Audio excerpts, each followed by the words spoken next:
I just got to get it set up here.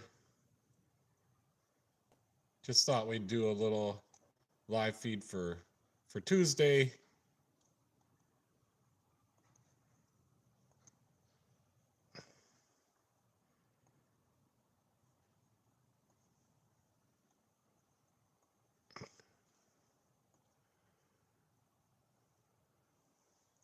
Nobody's watching yet, so I'm just I'm just editing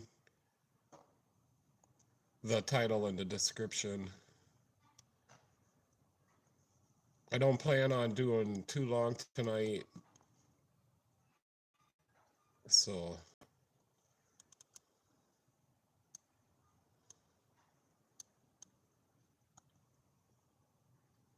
and I don't even know what I was going to talk about, but something.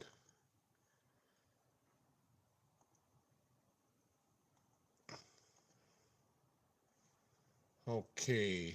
I think I got the title and the description all set up. Let me see if I can get me on.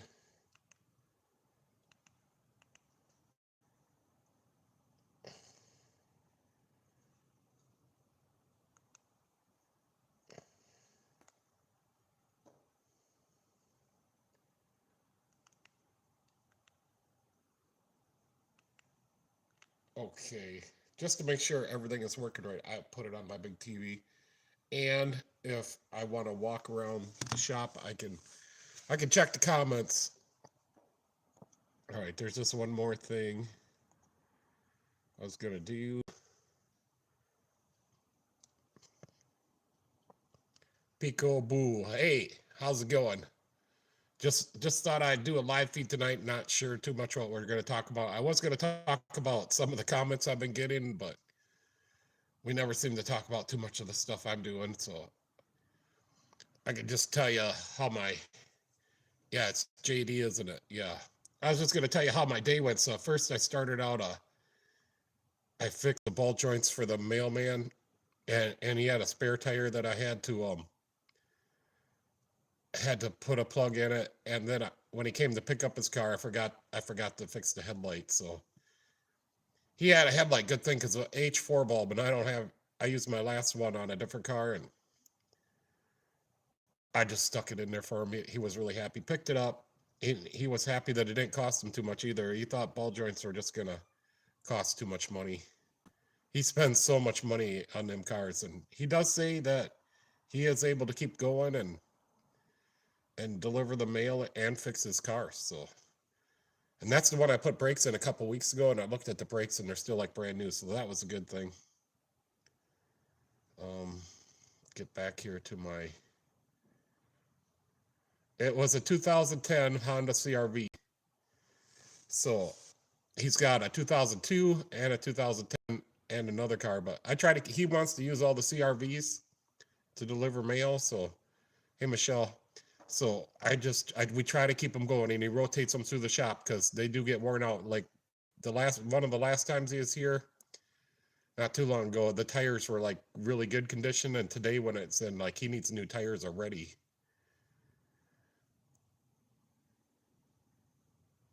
So Michelle, it just said hi. Okay, it's telling me you said hi. JD, can't go wrong with a Honda. Yeah, and the guy that I has brought his truck in a couple weeks ago that the frame was all rusted out. He bought a Honda CRV. And I have another customer that's actually from Canada, and they drive down here all the time. They have a 2003 Honda CRV. So I got quite a few CRVs, and there's more. I have more, but I have a gal that has a 2017. I got a lot of CRVs, and they're pretty good as far as what the rust. They don't get too much rust. Like I can still pick up that 2002 on the two post lift, which is pretty amazing because there's this car here. I don't know what year it is. I'll have to pull it up, but it's getting to the point where I cannot pick it up. I had to move the hoist back to the. I'm not sure, but the suspension bars. Yeah, Michelle does not have it in. I have it up on O'Reilly's. I think it's a 2000. It's an older one. It's a Lexus 2004 Lexus RX 330. So a 2017 Plus has head gasket issues. Well, I hope not, because the gal that had it's got the newer CRV, she traded in a Hyundai because it had a head gasket problem.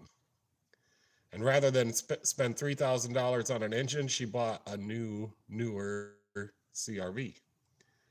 But the good thing is she brings it into me, and I'll keep an eye on it. We'll keep it maintained, and she'll have less problems. Yeah, it was just in for brakes. I did brake pads on it. Got to get my posture better. I don't have good posture. So let me pull up so I can see more of the comments. Whoops, got to turn the volume off. There we go. Well, I got a Lexus up there on the hoist that we got to do wheel bearings, and I took it out for a drive, and it is so bad. I can't tell which side in the front. I think both sides are bad, so I'm just going to start with the side I think is the worst. And they're pressing wheel bearings, so I'll just pull it out. And if I pull it apart that far, like pull the axle out and stuff, I'm just going to pop a new wheel bearing in it. So I'm going to do both front wheel bearings. Yeah, it needs brakes, and he was supposed to bring it here for an inspection, and he didn't. Said he took it somewhere else, and I don't think he quite told me the truth, and it needs an oil change. So I'm going to do the wheel bearings because that's what he's complaining about, and I guess he wants an oil change. It's quite a ways overdue. Some overdue. So sarcastic scoundrel, where are you at? Yeah, that's what I'm wondering. Like, one thing's gonna run into another. I start pulling the wheel bearings out, and I already found out it needs brakes and an oil change, and he's not keeping up on its maintenance at all. So no, I'm gonna take the whole thing. Usually I take the whole strut out and then I bring it over to my press, but I decided on this one. I'm pulling the knuckle off the strut. It's kind of rusty, and I'll be able to see exactly where it came apart at.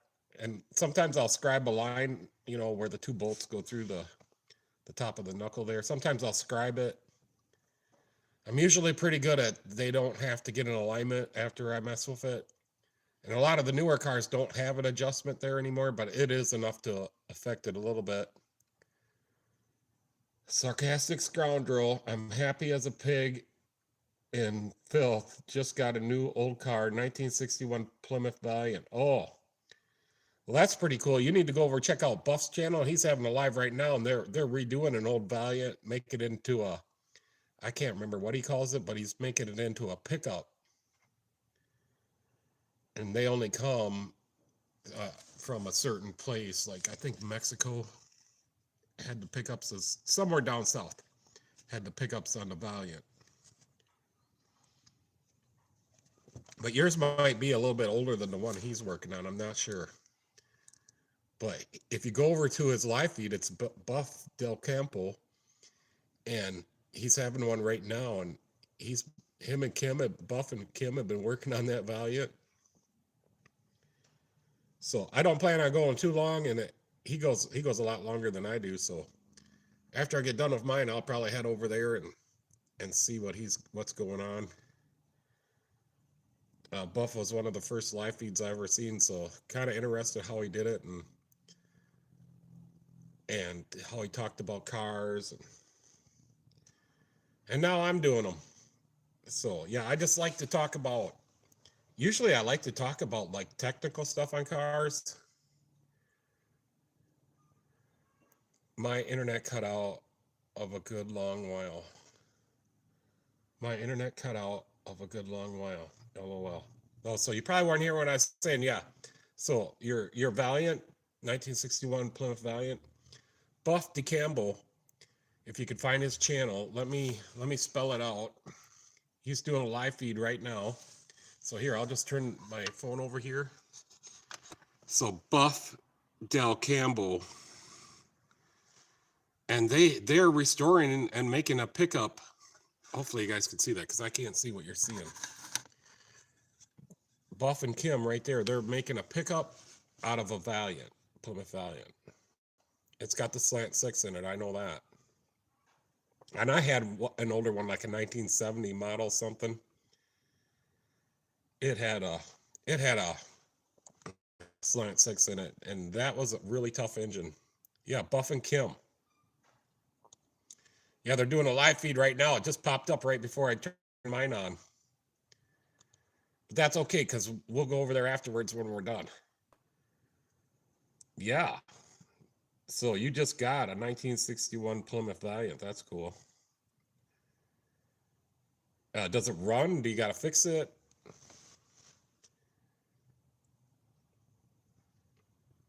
Yeah, you probably... Yeah, right there. It's backwards, though. Yeah, so when I watch it on my laptop here, it's been delayed. Got a 170 CI slant 6 leaning tower of power. The one I had was indestructible. Them engines. I had to have a couple engine heaters on it. You know, I'm in Minnesota for the winter, and I was younger, so I had a tank heater and a block heater to get it started. Rob, hey, what are you doing? So I had something to say to you. Is like, I think you're kind of like me. You always got to be doing something to keep yourself busy. Let me know if I'm wrong about that. But it seems like you're always doing something just like me. I'm always tinkering with something. If I'm not working, I'm doing other stuff. Always got to be busy. Yeah, I can't sit still either. And I had that same opinion. I thought that you were a lot like me in that way. As far as the stereos, though, we were talking about the stereos. All the stereos I've ever built turned out bad. The amp blew up or the speakers blew up. Yeah, I could not do it. Now, some of my buddies, they were in stereo competitions and stuff. They always tried to help me out. They said I had to spend more money than what I was spending. So I just rode with them guys if I wanted to listen to a bumping stereo. But that's pretty cool because I've seen cars, and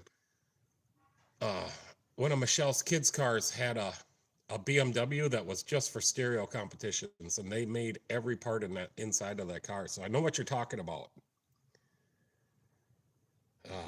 JD said, help my buddy fix up a 72 Duster years ago, has a 408 stroker in it now. So is that like a 408? Would that be like a 340 style, or is that like a 400 big block? A sarcastic squirrel says the thing particularly showroom quality. The unibody doesn't have a speck of rust on it. The only thing it needs is some work on the dash, some work on the chrome. Well, that's cool. That you got something to work with there then. Rob said he got the Tecton scissors. Oh, he was suckered in, and a friend gave me back in PayPal. Ordered device grip set and new scissors. Yeah. So another thing I think we have in common, Rob, you're always getting tools. You probably got more tools than I do. Leisure. Hey, how's it going? Just decided to do a little live feed tonight. Maybe don't go too long. I don't know. I'm feeling a lot better. Like my shoulders are not aching anymore, and I'm not getting the headaches anymore. And I haven't had much beer though. I just started having one tonight. So maybe that's it. Maybe I just shouldn't drink beer at all. One of my friends said one of his friends is allergic to beer. So I don't think that's what I got, but maybe it is. And I know what you're going to say, Leisure. It's the Busch Light.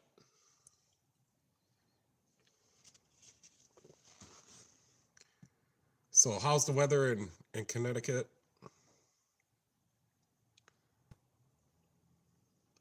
Yeah, I had to go on a service call. It's out working at the recycle. They'd like me to call the landfills recycling centers, but I was out at the landfill. I got it going, and it had nothing to do with me, and that's the one I rewound the generator for. Nothing to do with me. The controller's starting to get a little bit on the weak side. Yeah, try to suggest try a different beer. I could drink Miller Lite or Bud Light. That's about it. A couple Coors Lights maybe once in a while, once every 5 years. Yeah, I don't know. I just always drank Busch Light ever since I was a kid. Well, not a kid, but ever since I was 21.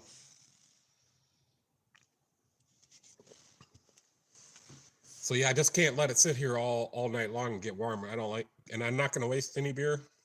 So I was like, before I'll drink it warm after it sits here for an hour. So Leisure says the weather was nice today, mowed the lawn, rain, and I think we're getting some rain too. It sprinkled last night, but we got some rain in the forecast, which the fields are really dry. On my way back from Rochester, when I was coming back from Rochester to Grand Middle, it was like a dust storm out there. It's so dry, and I thought when I was leaving Rochester, I'm like, the gas prices have definitely not affected anybody in Rochester. My goodness, everybody and their grandma was out today. It was terrible. Yeah, 21 was a long time ago for me. 30 some years ago. Rolling Rock. I never had Rolling Rock, so I don't know what that is. It's probably a more heavier beer. I know there's Lager and Pilsners, and I never get it straight on which one. I think mine's a Lager. I don't know. Michelle will. Maybe it's a Pilsner. I don't even know. I just there's so we're talking to somebody. Yeah, the guy that taught us the AC Delco class, and there's only room up here for car stuff. Like there's a lot to remember for cars. Yeah. So I hope I don't have like a beer allergy because I haven't had anything to drink for almost a week. I mean, if I have, it's very little, and I'm feeling so much better. But so it was not last Tuesday, but the Tuesday before my first Tuesday live is when I choked on my beer and I got sick. And right when that happened, I was like, okay, I'm okay, but it hurt so bad. And then later on, my shoulders, I couldn't hardly get out of the chair. My shoulders hurt so bad. And then I started getting headaches the whole next week, but it could have been, could have got a little sick or something. Gluten. Gluten is the other major one.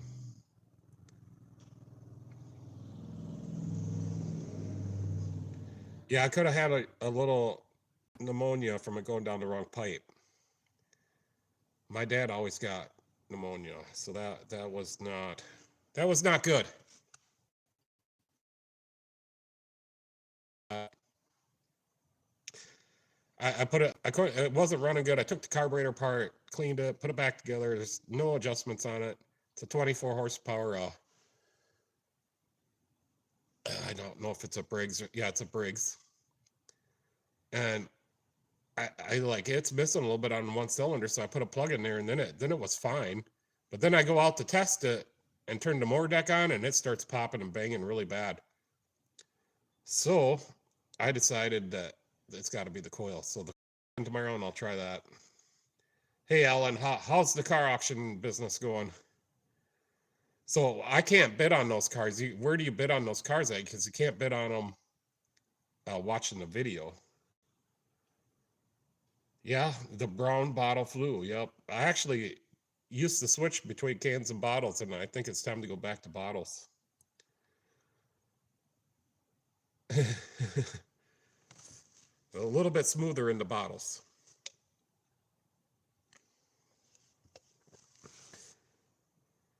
Yeah, so I just got to keep up on my comments tonight, and that's what I wanted to have this little live feed on. With some of the comments I get are just kind of crazy. Like a guy commented, "Hell yeah!" from a video like 2 years ago, and I'm like, okay, maybe it wasn't, but he commented, "Hell yeah!" Well, I don't know what to say to that. I don't know. Yeah, it was like from 3 years ago on the Bobcat that I put the axle boot in.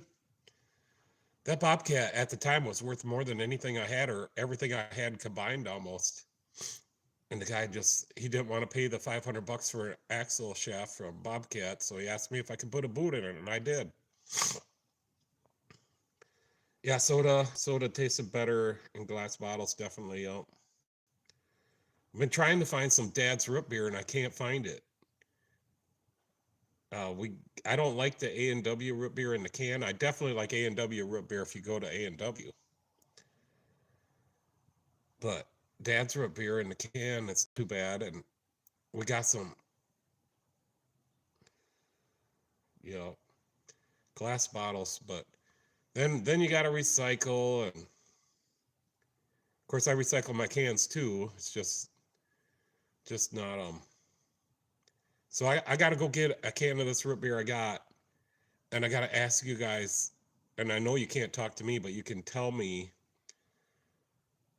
how to say the word, because I think it's barge, and Michelle says it's bark. But let me go get it.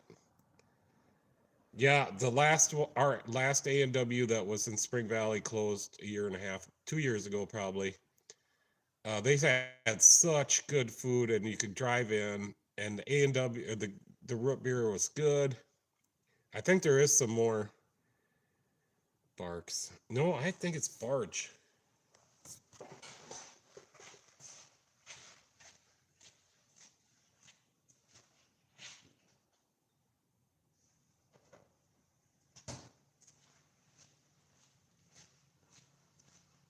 So I'm probably wrong. I'm probably wrong, but I always thought this was barge. But Michelle said this barks. Well, okay, barks. Leisure says it is too. But this tastes like the candy root beer barrels. And I know I need caffeine, but I like root beer too. So maybe there's a drink I can make with it that ain't too bad. Michelle, make me a drink with that. Yeah, see, leisure knows. I just thought that was a G instead of a Q. Okay, now Michelle's got bragging rights.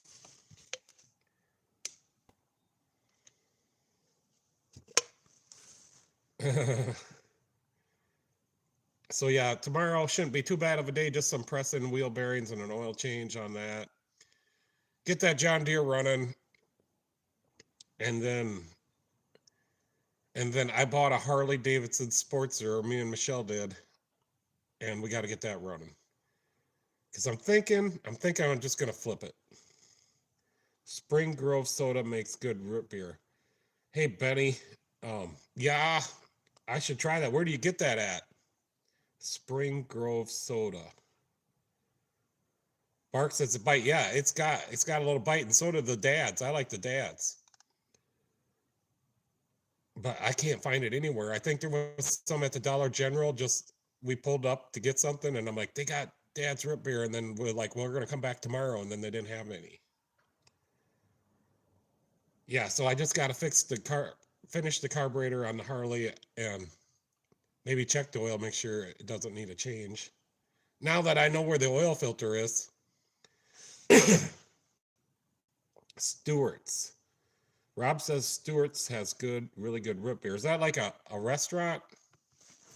Or is that like a name of a root beer? And I better start taking notes. So Spring Grove.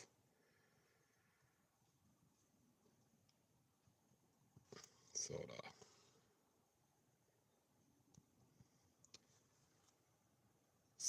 Sunshine Foods has it. Okay, Michelle.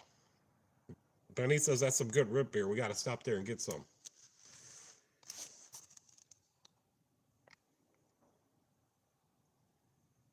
I do shop there once in a while. So like that grocery store and then the one in Sturtville are the two best ones. Goose Island. Benny says Goose Island is the best root beer.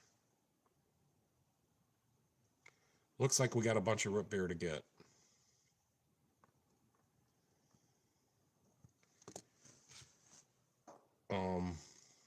Yeah, so Michelle and one of my customers found out where the oil filter was on the Harley. It was hidden from my eyesight and I couldn't see it. But I wasn't looking for the oil filter. I was looking for the why it was running bad. Leisure says he has an independent soda maker called Foxon Park, a decent soda. Yeah, I probably should have got into something like that instead of fixing cars. Like have a little soda shop, because we had to go to Walmart for something, and I don't like to go to Walmart. I hate it. But anyways, since we were there was something there that we needed that only Walmart had it. But since we were there, I looked for some dad's root beer, and they didn't have none.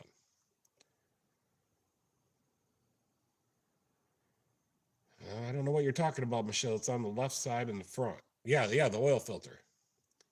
I just wasn't looking for the oil filter, but now that we found it, I'm like, I gotta change it. I don't. I just always got to change oil and everything. Oh, and today when I'm driving my pickup on my service call up to Rochester, I just happened to notice, like, it sounds like my brakes are bad, and then when I get back here, I'm like, look at them, and the pads are down to nothing. So I got to order some pads. I'm just gonna pad slap it. It's my pickup. Yeah. Oh, we needed staples, and that was because we were on the way to the class, our GM training class, AC Delco. AC Delco training class, and that was right on our way. So we stopped there to get staples because I staple everything on my wall. Like, I get all these boxes. So I just put the Monroe one up there today. The McPherson, I put McPherson ball joints in the mailman's car. I have my reasoning for the stuff I do, but so I'll be putting the DFC brake pads in my pickup. Performer brake pads are great too, but DFC are cheaper. So I always put all, like, the box ends up here. Mocha. I got some Mocha parts there. Toyota.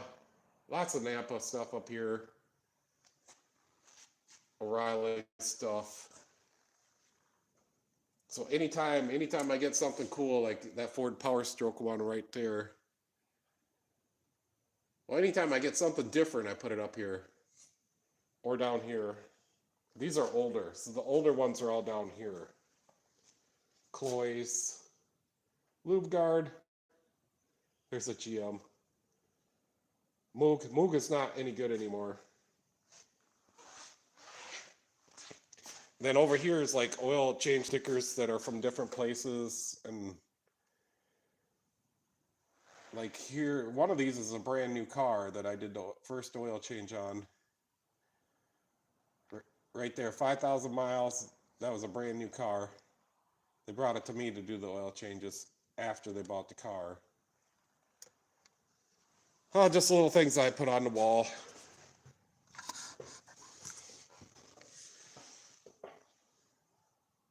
So let me catch up on the comments. Yeah, we went for staples. My squeakers started on my front brakes on my car. We'll replace them after Disney. Well, I hope you make it to Disney. If it started squeaking, there can't be too much left if the squeakers are hitting. And our certificates for the Indy race, yeah, we went to the Indy 500 not last year. I guess it hasn't run this year yet. Anyone ever had Coca-Cola? Fuck-a-ola cola. Fuca-ola cola. Nope, haven't had that one. The company went out of business. Well, that's probably because their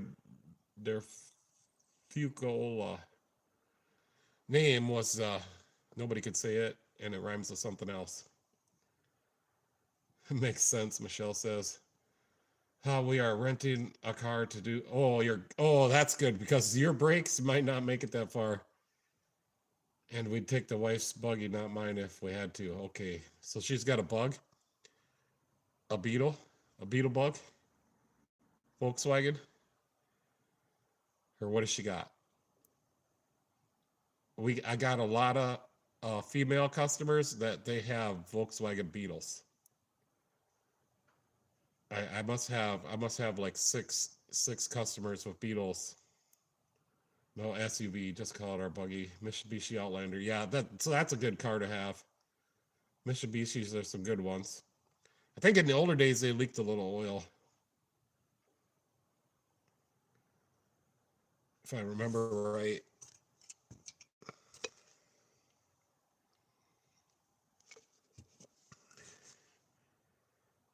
Yeah, yeah, thanks. I always try to hit the like button on everybody else's live feed. Sometimes it's hard. Thanks for thanks for sticking up for me, JD. Yeah, so I got a run of CRVs going on, man. Uh, the one from Canada, their AC is leaking a little bit, at least a little bit every year, and you just got to put a little bit in. I looked for the leak, and I think I found it. It was the Schrader valves were leaking. So so I put some new Schrader. I vacuumed it or took all the refrigerant out, put new Schrader valves in, charged it all up. I put some dye in there. I didn't find no leaks, and then it was something else on there. Oh, so they brought it to me because the belt is squeaking.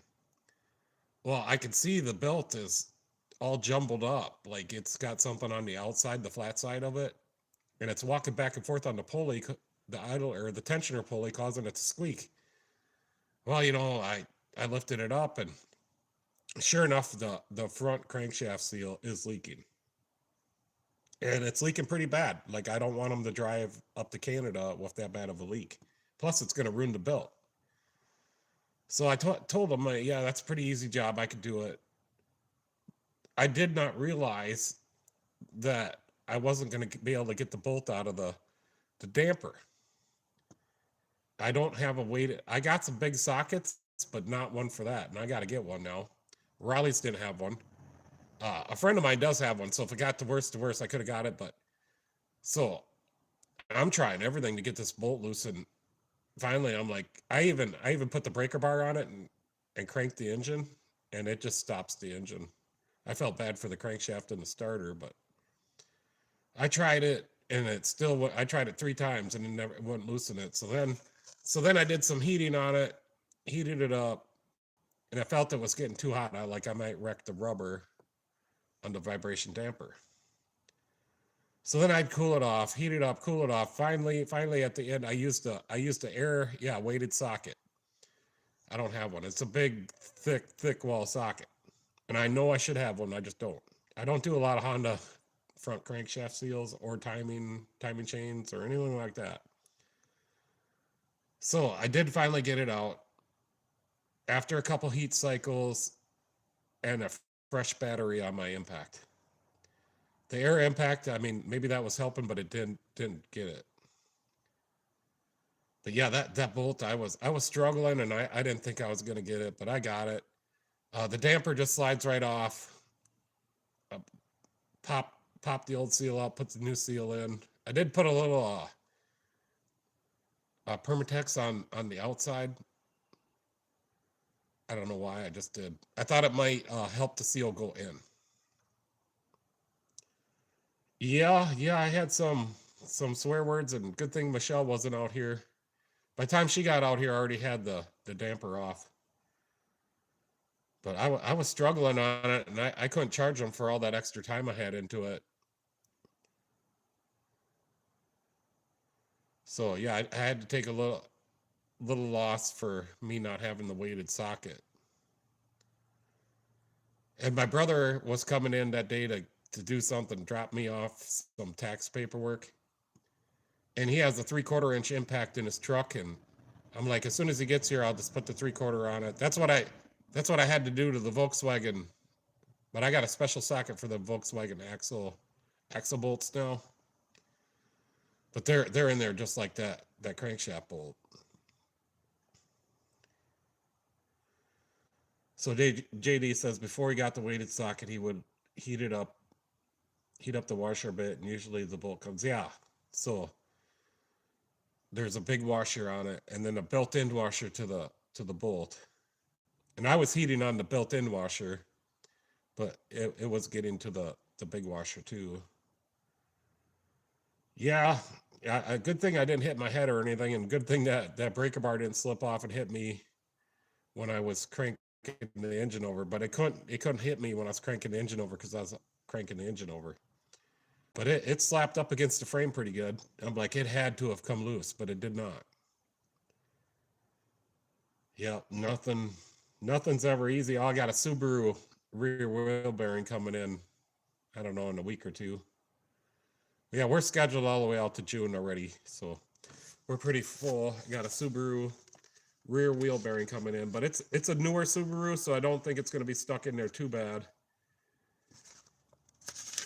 Just trying to look here and see where it's at. And it's growling, so hopefully it doesn't annoy her too bad. Yeah, so it's the end of May that she'll be coming in. And I diagnosed it as a right rear wheel bearing.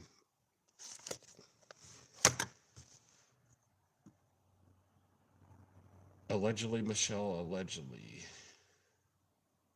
We have some serious potty mouths at our shop sometimes. I'm not a really bad potty mouth unless I bump my head or something's not going right. If something's not going right, man, I get mad. Even if the customers are here, they need to know how mad I am working on their car. Katrina has such a potty mouth regardless of whether customers are present or not. Well, that's kind of like me. If your car's pissing me off, I'm gonna let you know that your car's pissing me off.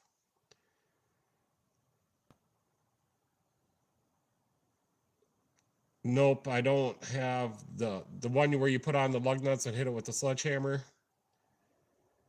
What I do is I knock out a stud and I put in a long bolt with a nut, long threaded bolt, and then I screw the nut up against. That works most of the time.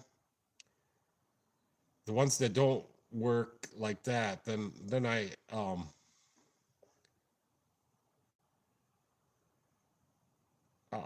hammer it. I'll use my air hammer and I'll twist it. That usually works most of the time. And my air hammer has got power, more power than the other guy I seen on his video just the other day. Like he was really struggling to get that wheel bearing out. My air hammer would have twisted that easily. Alina Zargonzalez 123. How do you recommend transmission flush after a rebuild? Well, you shouldn't have to have a transmission flush after a rebuild. So if your fluid is dark after a rebuild, there's something wrong with your rebuild. How long? You go 30,000 miles after your rebuild. You would do the same. Transmissions, if it's done correctly, it won't have anywhere that's other than normal. If you got dark fluid after a transmission rebuild, that you got a problem with something inside. So Rob says, I gotta say, Dad's 3/4 snap-on ratchet on a 3-foot bar. If Berfa doesn't get it done, Godspeed, the torch is coming out. Yeah, so I don't have an oxygen acetylene torch. I did whip out the acetylene. I got a acetylene jeweler's torch, which just blends normal air in with it then, and it could get both red hot.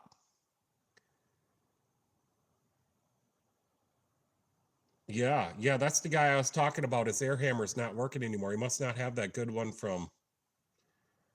Must be down. JD says the bolt and nut trick. I remember SMA did a wheel bearing video way back in the day. So you told him about that trick? Because I learned it from him. So that means I learned it essentially from you. So yeah, I got a couple bolts that I keep on hand just to get those wheel bearings. It works really good.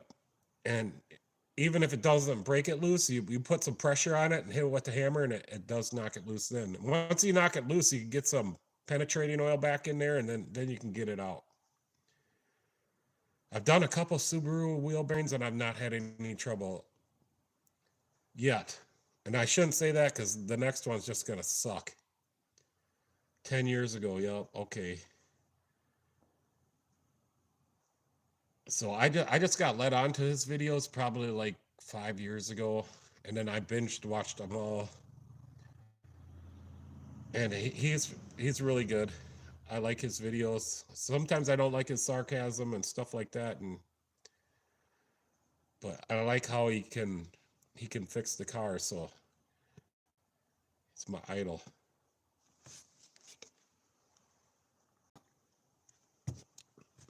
Someday he'll come on my live feed. You just wait and see. I remember doing a couple videos where he said some of the same stuff I said, but our videos were far enough apart. Like, I don't think he copied me, and I didn't copy him for sure. Although I do copy him on some stuff. And then I commented to him and just like, hey, how did we come up with the same stuff at the same time? But yeah. So I'm all caught up. I just have this John Deere lawnmower. That's it. I'm caught up. I like being caught up. That way, if people come in, I do get people that come in with tires once in a while. Or somebody needs me to run their codes on the car. So, Alina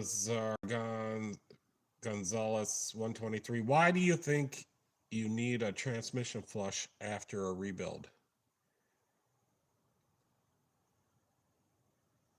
I butchered your name. Sorry about that. Yeah, we used to go fishing on our lunch breaks. I miss it. Used to go fishing on Sundays. I miss that.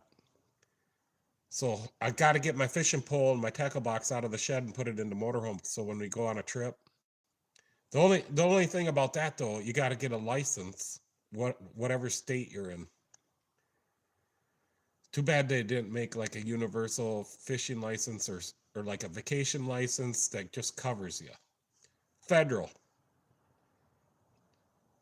But yeah, I like to fish, and I do lure fishing.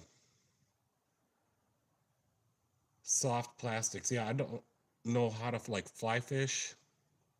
I think you make lures, right, Rob? Yeah, you make lures. So maybe I could try some of those. I would love to try them and show them out on my channel. Me and Michelle have another channel too. Like when we go vacationing, we put videos on there.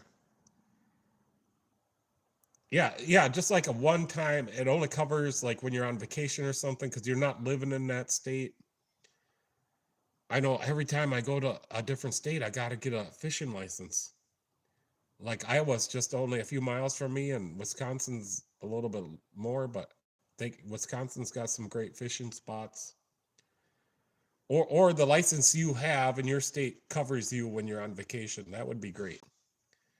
JD says I have a wheel bearing to do in the morning. I've been off since Thursday, and the guy that was covering for me didn't get it finished. What kind of car is it on, JD? Pennsylvania. I gotta start remembering where everybody's from. I started writing it down because I got Rob's all wrong last time, maybe the last two times. But Pennsylvania, Rob, that's you're out there. You're not too far from Leisure. Yeah. Well, I think they do have visitor license, but you still got to get one in every state. A RAV4, Toyota RAV4, the wheel bearing. So is it a back one or is it the front one? I think the front one's bolted, and I don't know if it's got. I'm probably thinking of an older one where you got to pull the axle, and the older ones for the rear when they have the straight axle. Does it have a straight axle in the back or is it independent? But yeah, the straight axle ones on a Toyota, I think they suck. I did some. It's kind of like a Ford's do the same thing, I think. Toyotas are worse if you got the straight axle. If it's a bolt-in like hub style wheel bearing, you should be able to knock that out pretty fast. Yeah, so it must be a bolt-in style hub bearing. The older Toyotas though, like the pickups and stuff, them are harder to do.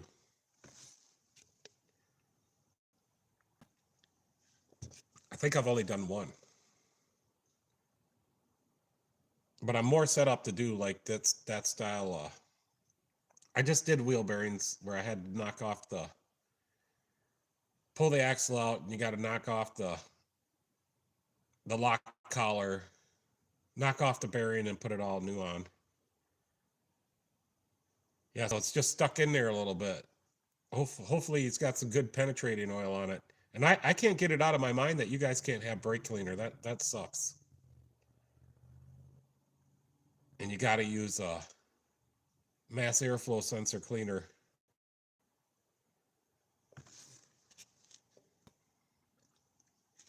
I suppose you guys will come up with something. You can get the little cans where you put the compressed air in it and put some transmission fluid and some acetone in it. You guys will probably innovate your own brake cleaner to be, well, I'm thinking of penetrating oil, but you'll innovate your own. You can do the same thing with those cans and put something in there to clean it. So yeah. Yeah, we put brake cleaner in those cans, but that's still brake cleaner. We got at the shop I used to work at, we had bought like a 55-gallon drum of brake cleaner. Could you use that? And then we put it in the cans, and then you put compressed air in it. I didn't like it. We were always going through a 55-gallon drum of brake cleaner. And I felt like it didn't clean as good, but it was pretty good. I guess if you can't use brake cleaner, but you could use that. Yeah, I just never pull out the torch because I don't have an oxygen acetylene, so never pull out the jeweler torch unless I need it. And I need to get one of them induction heaters. That would really work good. So yeah, I do plan on getting an oxygen acetylene torch. It's on my list. I just haven't got it. So another thing we got to buy, Michelle, tire machine, oxygen acetylene torch. Yep, we use some brake cleaner to take out the PVC primer that I spilled on Michelle's white jacket. PCV. You know the plastic pipe, and you use the purple primer. I was up there and I spilled some purple primer. Michelle was holding the ladder and a drop went right onto her white jacket. Yep, I would for me, I'll probably get the knockoff. Do you got any experience with the knockoffs? Are they just as good? Yep.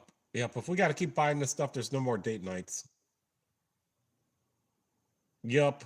So we do plan on getting some vending machines and pop machines, and we had somebody from the state come in and tell us that if we sell stuff out of there, we got to collect tax on it, or we got to pay the tax on it.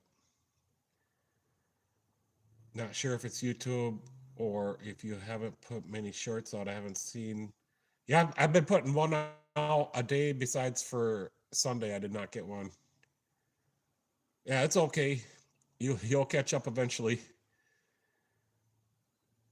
But one a day, usually sometime in the morning to mid morning, is about when I get one done.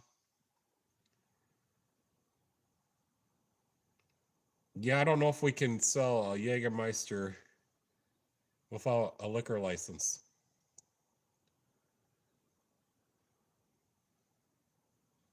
Yeah, it's not a big deal. They're just dumb little short videos. Just keeps my algorithm going. Because after the viral video we had of the bad frame, my YouTube has taken off. Like we've gotten let me take a look. See how many subscribers that I picked up. So 50 some subscribers since the pickup frame video. And the views have gone way up, so I just try to keep a short video going. The better the short video, so the shorter the short video is and the better it is, the better YouTube likes it. So last hour, from 8 o'clock to 9 o'clock, that's this hour. So this hour, we're right at 262 views. The last hour before that was 137, but we're at 262 right now because I'm on the short feed. So I just I did compare my live feeds that I've done, and the one on the short feed did do better. Some of the results are now calculated or finalized. So the short feed does pick up a few more viewers that may not normally come to my channel. And then they can check out that I'm just talking about nonsense sometimes. Black LaCourse. I probably said that wrong. Black LaCourse. I don't know. Don't know what it is either, Rob. Probably gonna have to. I wonder if I can copy and paste out of the comments. Oh, I can. Let me do a Google search on that. Since I've been too sheltered to know what that is or say it correctly. Black LaCourse liquor. Now I wonder if it can tell me how to say that. I've never had that. You'll have to ask Michelle if she has had it.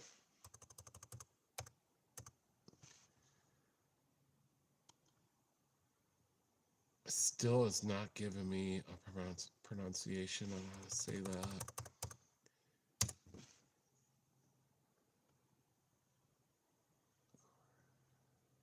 Licorice.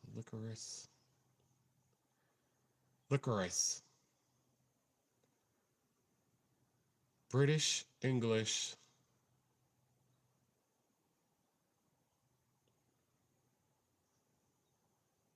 Roots from the licorice plant. Interesting. Sounds good. I think I would try it.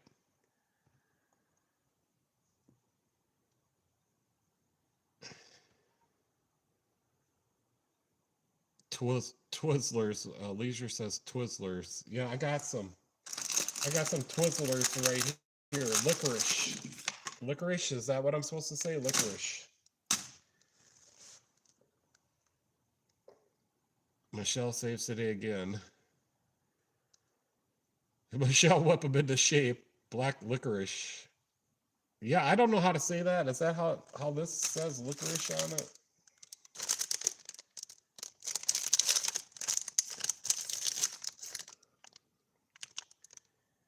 Yeah, I don't think this says anything like that.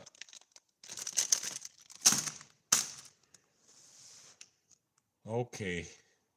Well, Michelle, you could come out here and tell me. No, it's okay. I remember I'm not a good speller. I was better at math. And I'm probably not very good at math either. But I was better at math. I'm way better at fixing cars.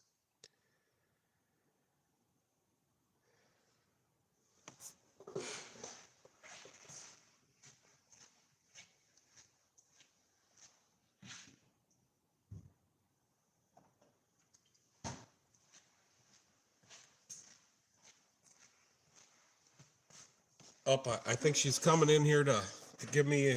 I'm in trouble. Licorice, honey. Yeah, I got it. It's spelled funny, but I tried to spell it different so you could read it differently. I wasn't watching the comments. I was black licorice. Figuring out what it was. Yeah, so Jägermeister has a black licorice taste. Yeah, I don't like Jägermeister.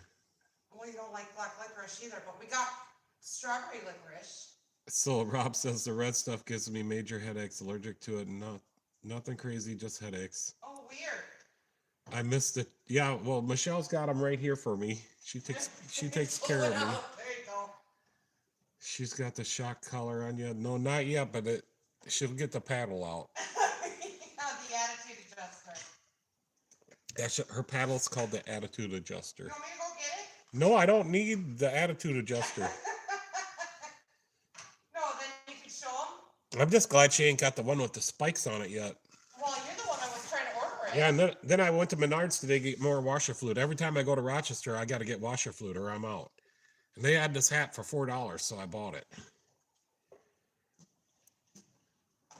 Yeah, Leisure said get the paddle.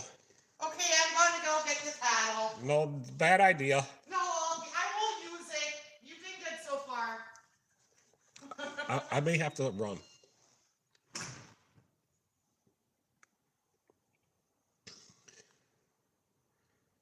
And then I'm running out of sweatshirts, so this is like one of my better ones I don't wear for work, but the work ones are all chewed up. One got battery acid on it, and one I used grinding and welding, and it's shot.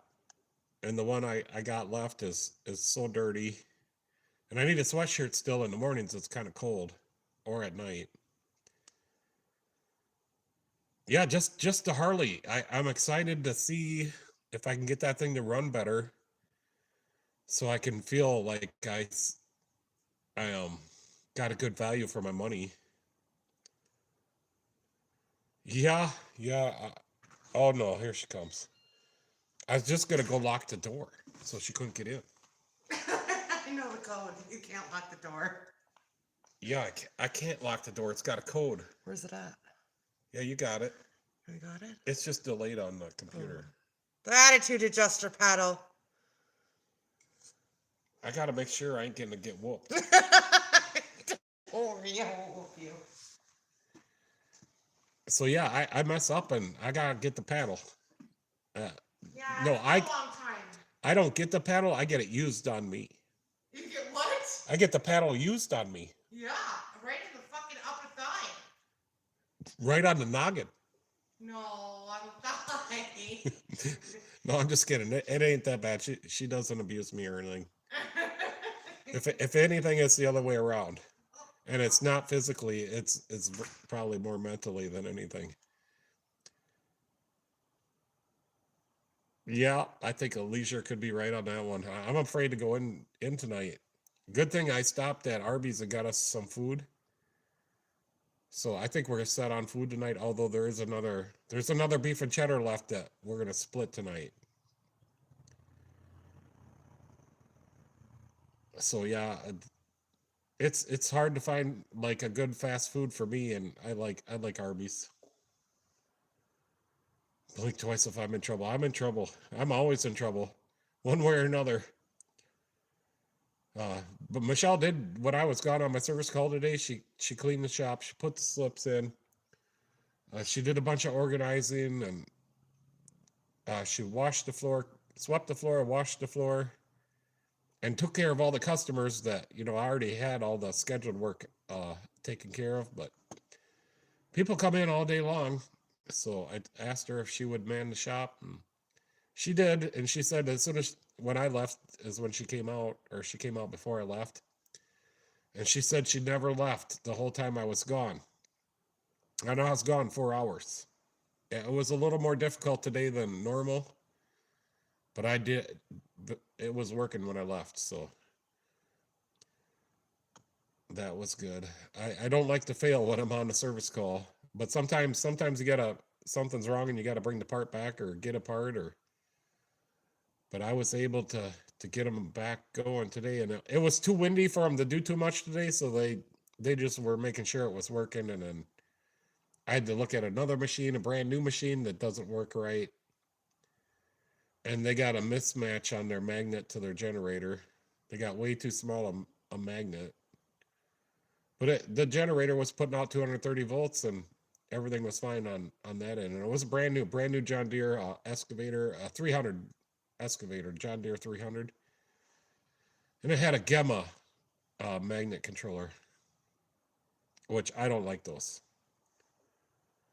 They use a AC generator. So yeah, I do like the AC part of it, but I don't like the Gemmas. Their controllers aren't very good. But I plan on developing a magnet controller that does use the AC generator because they're so cheap and easy to come by. Plus, I suppose you could plug it into the wall and use it.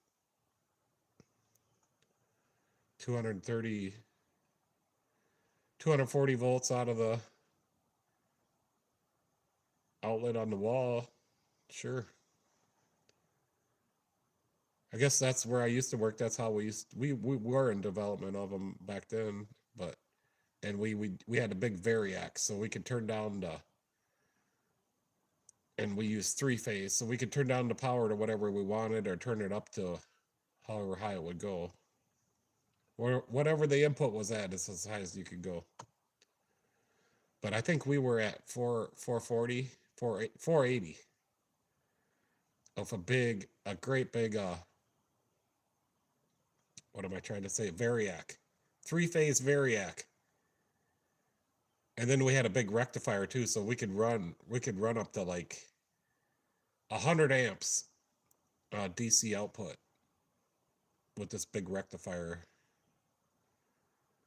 Three-phase rectifier, and then I could turn the voltage up and down with the variac. And that was plugged into the electrical service coming into the shop.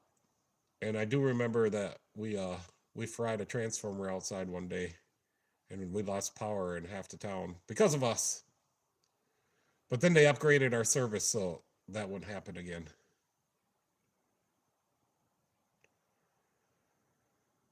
Yeah. Well, I hope she don't spank you too hard.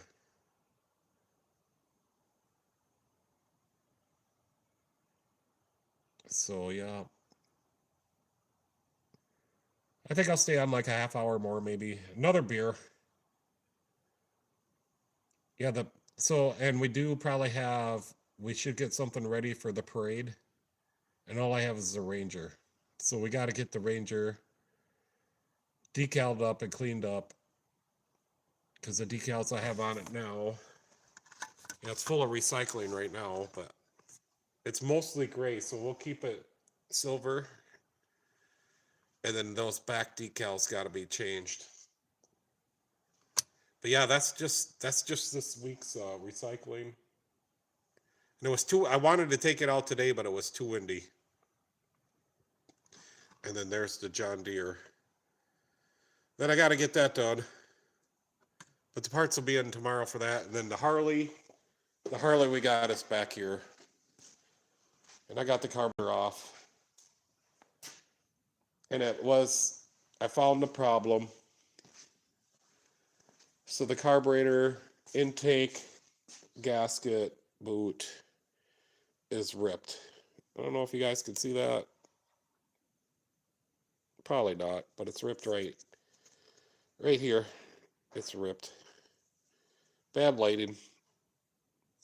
So that was causing a vacuum leak, and you can see that on the carburetor right there. It's black. So I think that'll fix that, and then it'll run better.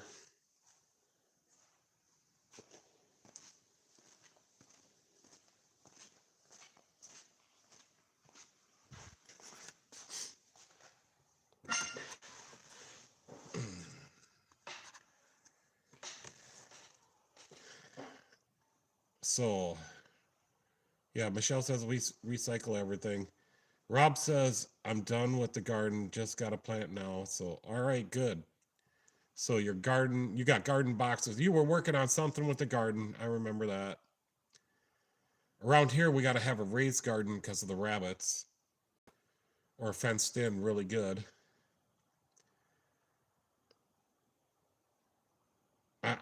I used to plant tomatoes, if that counts for anything.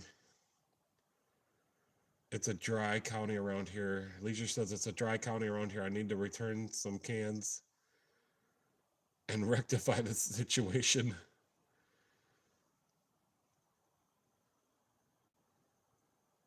JD says, I thought you meant Ford Ranger. No, it's a Polaris. It does have Pontiac Grand Am wheels on it.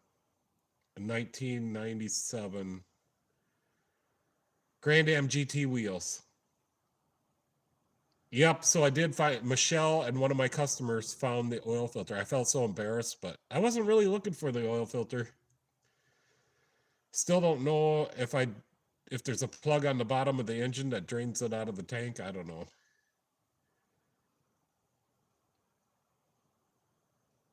So yeah, we're gonna figure out the Harley, and I'm gonna get it to run right, and we're gonna drive it in the summer, and then we're flipping it.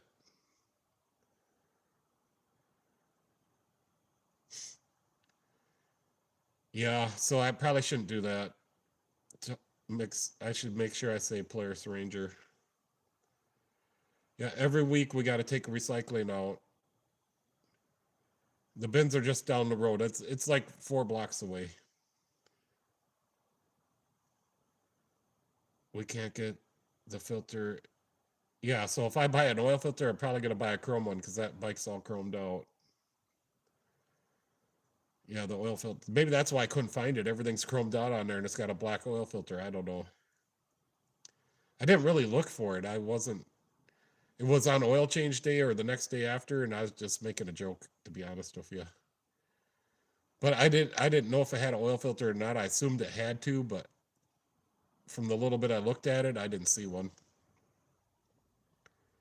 So I do feel kind of embarrassed and stupid, but I don't work on motorcycles, and this is the first Harley I've ever put a wrench on. So it's a 1200 and it's got just one carburetor for both the cylinders. I thought that was unique and better for me to work on it. And then I keep wondering why James or Jeff Rose got all these American made bits and everything on it's a standard size. So it's got like 3/8, 7/16, 9/16. Everything on it is a standard size. So it's American. SAE. Phil, hey Phil, Florida. I remember. It's finally 5 o'clock somewhere. Yeah. Well, I got my Miller time right now, but I'm having Busch Light. Leisure. He's always got the best ones. Chrome didn't get you home. So when I was racing modifieds, one of the guy's cars, he named his car and it was called Hard Chrome. But it wasn't too hard because I ran into his Nerf bar bumper a little bit and it got hooked onto my car and I took it with me for the rest of the race and I brought it back to him and he's like, "Oh, I kind of needed that. We paid a lot of money for the chrome that. So that was you that were right up next to me on." And I'm like, "Yeah." Because I wasn't able to pass him, but I was able to get up to him enough to hook his Nerf bar.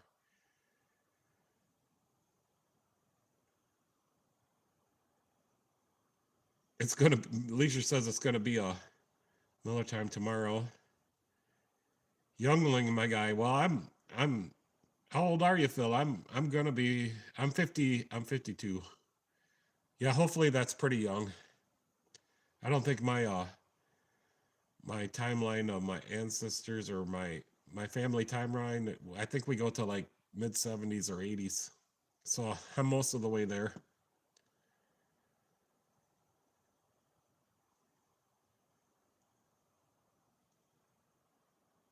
Oh, yeah. Okay. So got it wrong again. Youngling is a beer. Man, good thing I got Leisure. I don't know. I don't know this stuff. Leisure seems to know everything. He's like one of the smartest people I know of. Yeah, I'm just having a Busch Light. Maybe that's why the Busch Light has dumbed me up a little bit. No, I don't think so. I've just always been this way. Obama's favorite beer. How do you know that?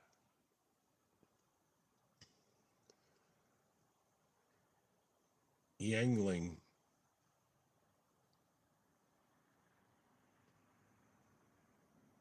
Yangling is a beer. All right, so what do we got going on here, Phil?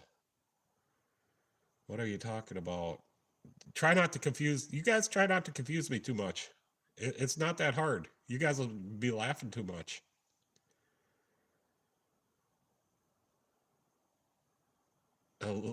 Michelle says she'll get me educated on alcohol.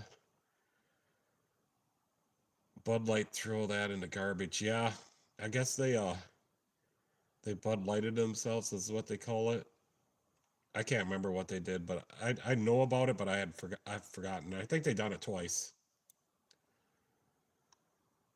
But it's Bud Light is made by Anheuser-Busch, and that's who makes my beer. I feel bad, but this is the only beer I can drink.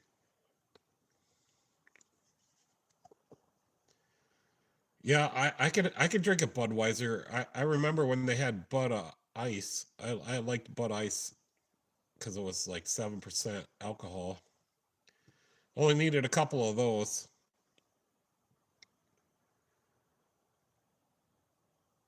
Yeah.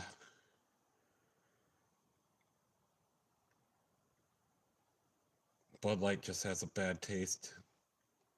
No, I don't know. I guess I've drank Bud Light and Miller Lite. I mean, I drank Budweiser's and Light and all those. Or JD says he only drinks root beer. Yeah, that's what I got root beers too. And I wrote down everybody what they said was good root beer. I'm gonna get some of those.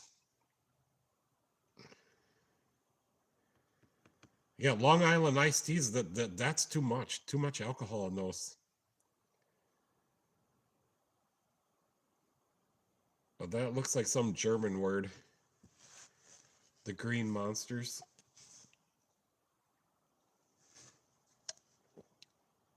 Budweiser's normally the regular beer.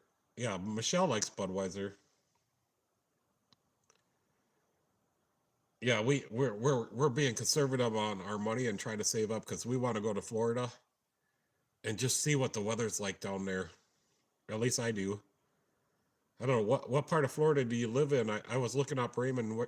I was watching a Raymond Ray video before I did my live feed. And he said to check out his website, so I did, and he's like in the middle.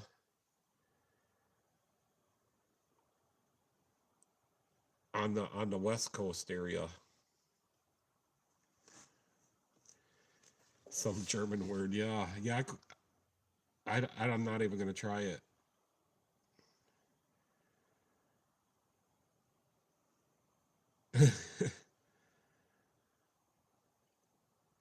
Leisure says life is too short to drink cheap beer.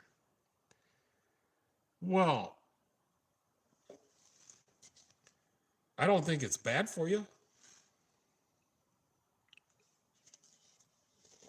Got the cab corners ordered for the Ranger restoration. See how good the foreign car parts fit. So, are you saying they were Chinese made cab corners? Cab corners? Probably because yeah, Ford don't make them anymore. So yeah, they're all aftermarket. I remember that. We used to have Wheelers that sold that stuff around here.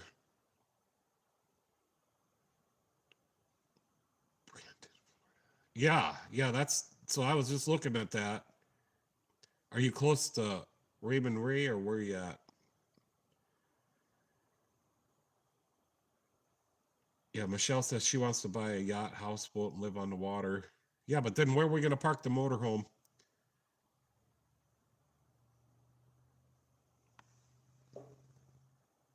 So if we're going to go to Florida, we're going to have to buy some land.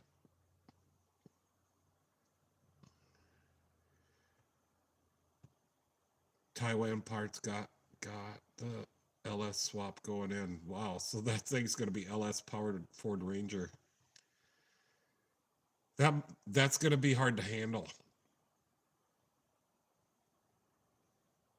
No, we're talking about Raymond Ray's repairs. He has an auto shop down there in Florida. Like maybe I could go work for Raymond Ray. Sebring, Florida. I'm gonna have to see where Sebring, Florida is.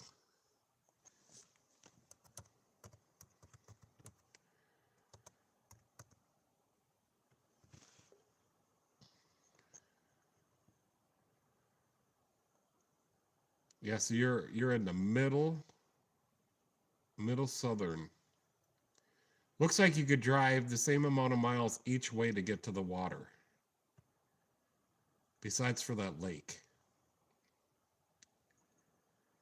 Is that a freshwater lake then? I guess it would be if it's called a lake.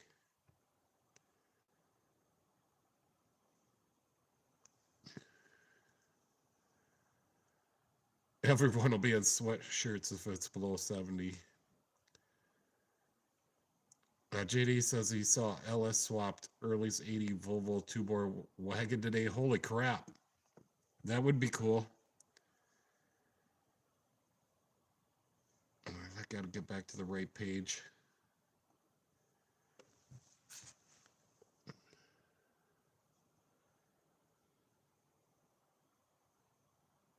So that, yeah, no, I think Ray's pretty cool. I think he tries really, really hard. Sometimes I think he tries too hard. He's obviously better than my channel. He can present his videos really good. I'm just talking about how he fixes cars. He tries too hard. Saw an LS. Oh yeah, I already got that one. I did that because I didn't want to pay insurance premiums. So that, yeah, they don't know what engine's in there. I bought that 04 Ranger Edge new. Well, that's cool. That's awesome. Is the body good? Is it? I'm assuming there ain't no rust. I think the only way cars rust down in your area is from the salt water. Yeah, he knows his audience.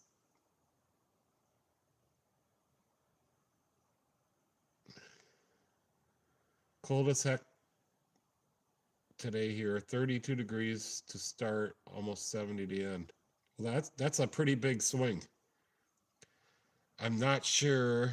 Like, it got up to probably mid 60s today, and it started out like high 40s. So it started out high 40s and got to mid 60s here. It's originally, yeah, okay, I remember that. Originally from Ohio.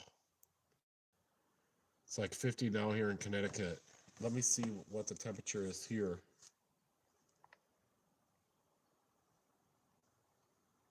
All right, it might have got a little bit warmer today because it's 63 right now, according to my phone. Yeah, this weather, it's been swinging a lot and really goofy. Like, I think we still got some 30 or low 40s coming. Been been sitting here a few years. Only has a few rust spots going through the body to get repainted. Yeah, that sounds pretty good. I wish I could see a picture of it sometime, or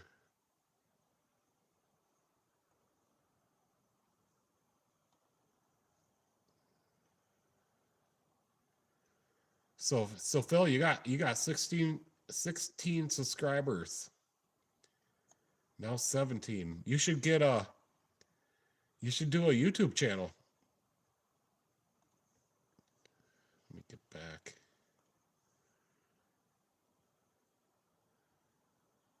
So Rob says, Michelle, my wife is a teacher. I think we become immune. Yeah, I know when I was working at a different job, one of my coworkers had kids and they went to school, younger kids, and I was always getting sick. And then when that guy quit, I never got sick again. Phil says, I said 14,000 was expensive in 04. Was like there were busted heads with these prices.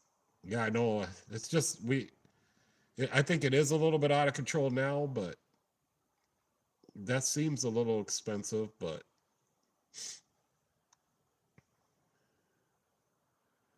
JD's 42 right here, right now. That's cold. He says it's t-shirt weather for him. I think he's up in Canada. That's a little too cold. Hopefully it warms. Of course, yeah, when you're used to it being colder and it warms up and it's like 65 and you're just sweating, yeah, I don't like that either.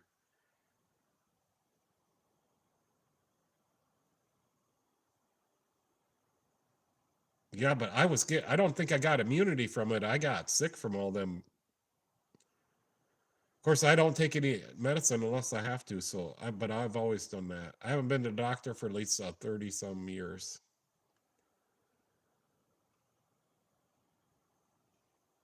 Didn't know that. I don't know. Didn't know that. Phil.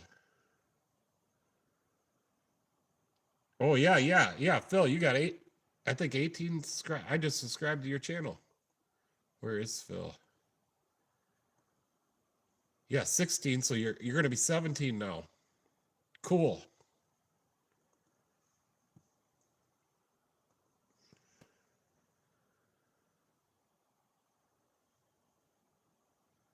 Rob says, "LL, so true. She's going to a lower grade next year, to perhaps even down to a kindergarten or first grade. Germ buckets. Yeah, that's what I thought. I may start a YouTube channel, body work and automotive diagnosis. Yeah, I tell you, I planned mine for 10 years before I started it. I tried to do the best I can and just practice a lot. Because for me, it was, and it still is, like being on camera is still intimidating.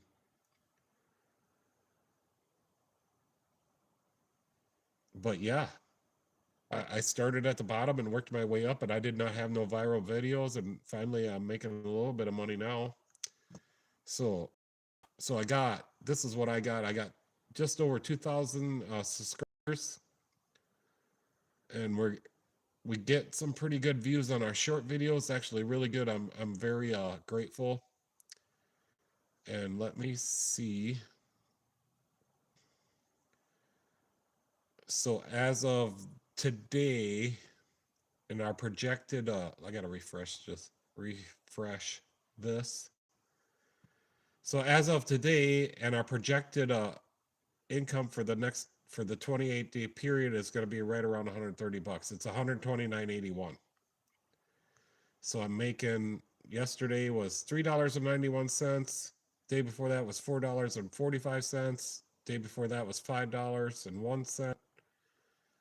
So between $4 and $5 a day is what I'm making with my short videos. And I think that's like exceptionally good compared, like my goal was just to make 50 bucks or 25 bucks. My goal was just at first just to make something. And then we got up to like 50 bucks and I'm like, oh man, that's so awesome. And then I'm like, I got a goal of doing 100, and now my goal is 150, but we already passed that a few months ago. We got like 170. So now my goal is 200 a month. Let me get back to these comments.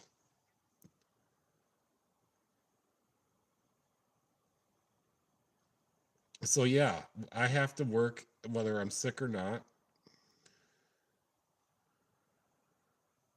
Yep, you do have to pay in Minnesota. I do have to pay taxes on my YouTube if it's over $600 a year.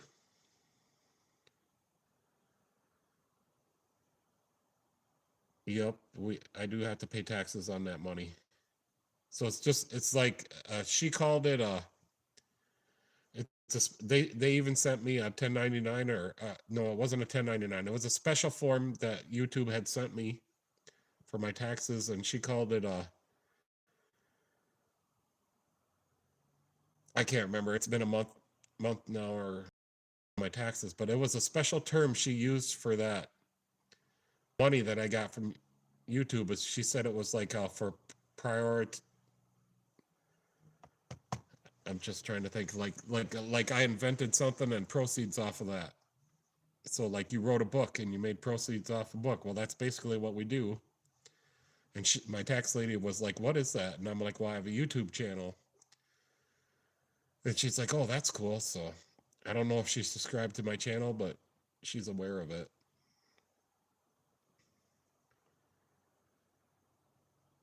And I'll try to think of that term as we go. But it was like, I felt pretty important.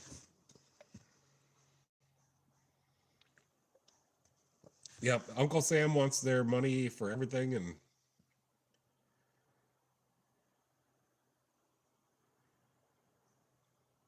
yep, I don't. It might have been, but it was for like prioritizing or prior to ship of something that like I made. I can't even say that word right. I'm having a terrible time tonight.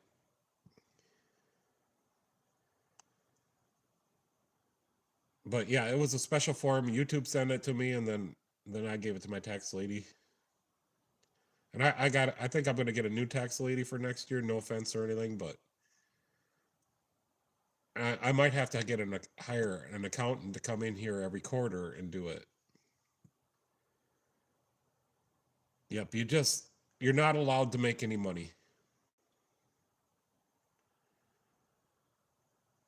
2003 to 2004 F-150 Lightnings, but they're still 30K. Yeah, I was looking at a sleeper. I want to get a sleeper, and I thought maybe I could write that off of my taxes, but it's still like what are they, 55 grand for a base model? But yeah, I could put my plow on there, and we could plow snow with a supercharged F-150, 5.0 supercharged Whipple, or no, the Roush or something. They got two styles you could do. Yeah, so JD, that's the word I'm trying to say, and that's what she said. That's what YouTube said in the slip the 1099R or whatever it was. She said, well, that's what kind of income you made.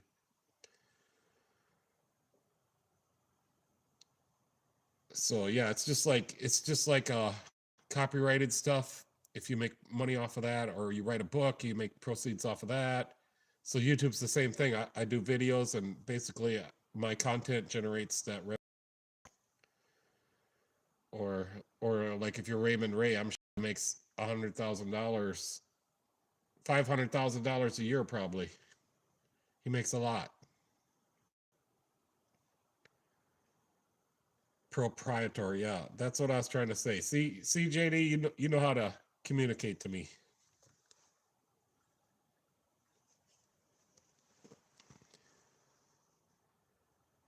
Pole barn garage. No, but I'll write it down.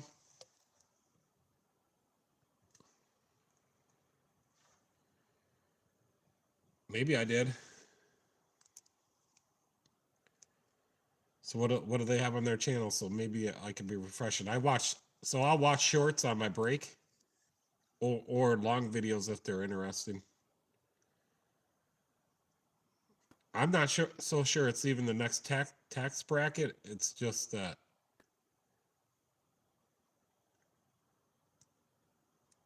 Yeah.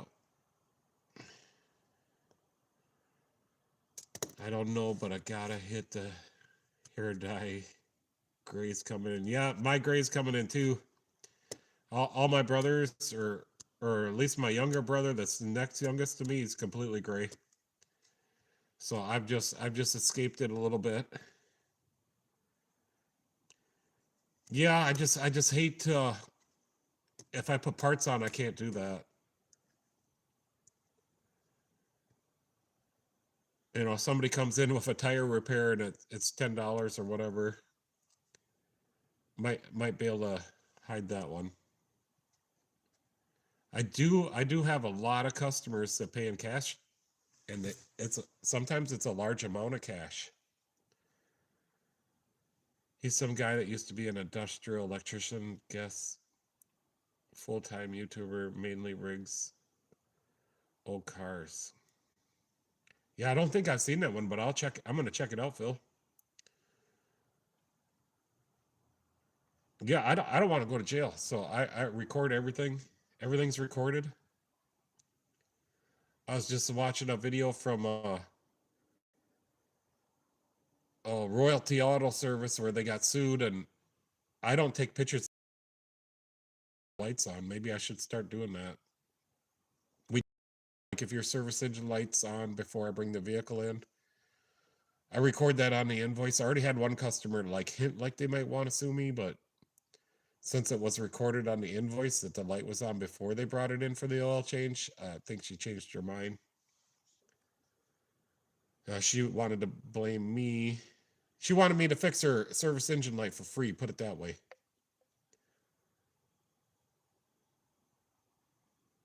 I think I have a bit before I go full gray. My dad only went full gray in his 60s. Well, yeah, I'm going bald too, so I got a couple things going on. Pole barn garage Dalton. He's all right, but he's repetitive.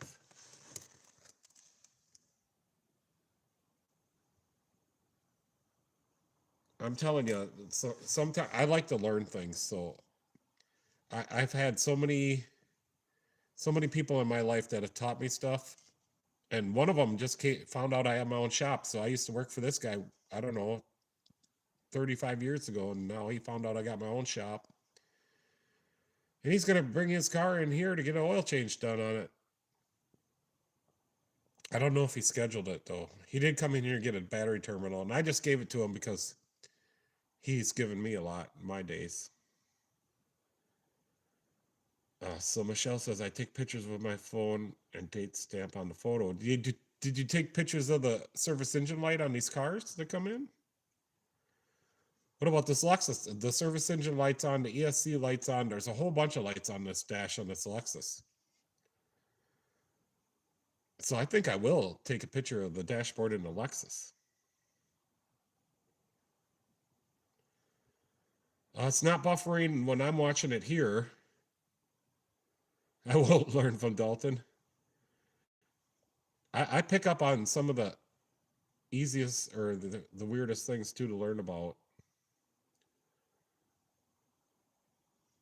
Yeah, I don't know if it's buffering. My TV's going and my laptop's going. Usually when it's on my end, my laptop will get I can't remember what you call it, but the picture goes into not HD, but standard definition, and you can tell. But it's not doing that. I'm in full definition as far as I can tell on my laptop and on my TV.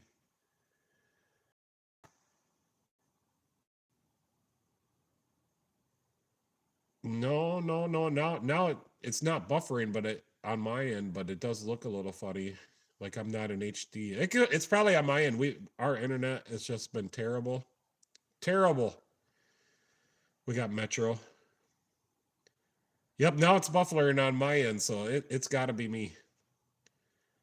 It's gotta be on my end, and there's nothing I can do about it because it's my internet ISP, it's my internet service provider. Yep, I might have to cut the live feed off if it's not working. Yep, it's now it's now not in HD on my TV. Yep, it's on my end, JD. If you can still hear me.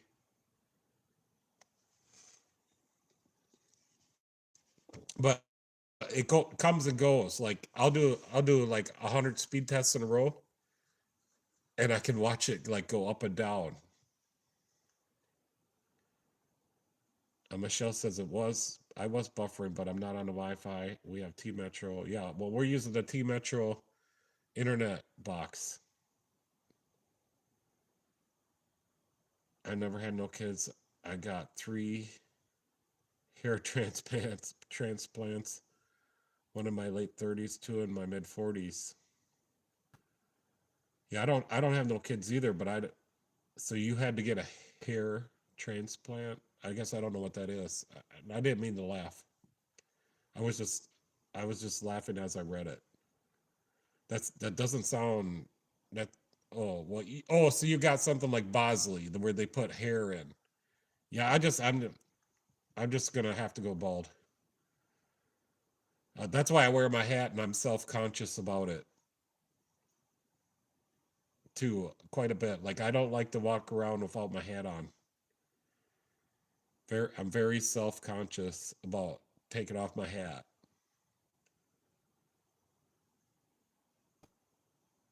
Phil says, I remember when the internet came out, it sounded like a UFO when it was, yeah, the dial-up. I swear some of the dial-up I had is faster than what I got now. And Michelle says she's going to need a hair transplant from ripping out all her hair. Oh, crap.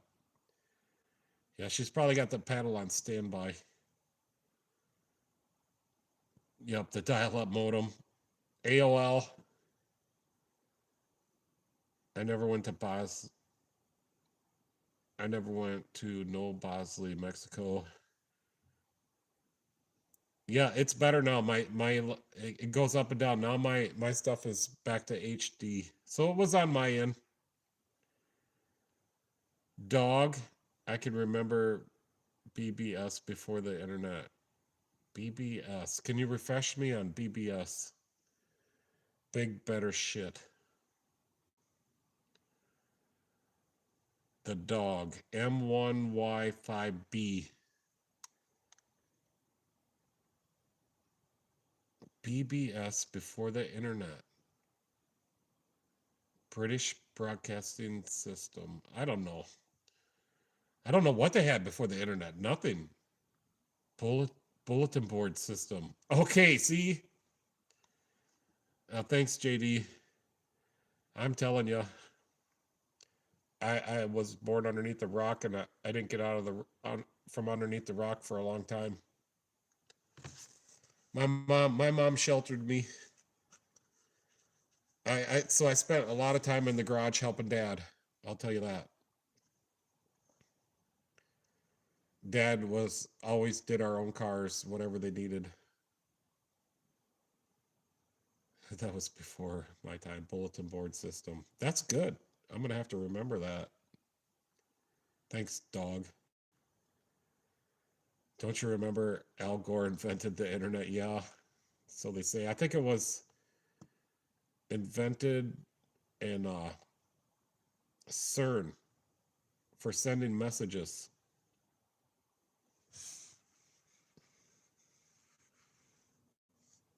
The Hadron Collider. That's where I don't know. I'd like to have been the inventor of the internet.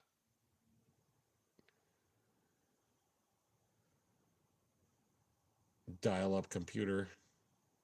System used for sharing files and messages before the internet. Yeah, wonder. No, I don't know. I was just thinking, did we have cell phones before computers? No, I don't know. I don't think so. I think we had computers first. Steve Jobs documentary is a half true. Steve Jobs was a dick. Yeah, I don't know, but they invented or something with the Apple computer, or was that was the guys before Steve Jobs?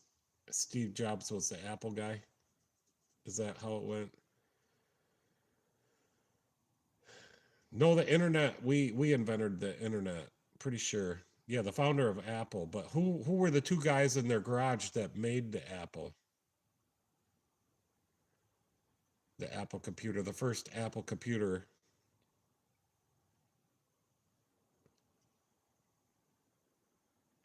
And I did do some programming on the earlier Apples, but then I moved away from it. Now if you're going to be a developer for Apple, it's like, okay, so it was Jobs, Wozniak, yep.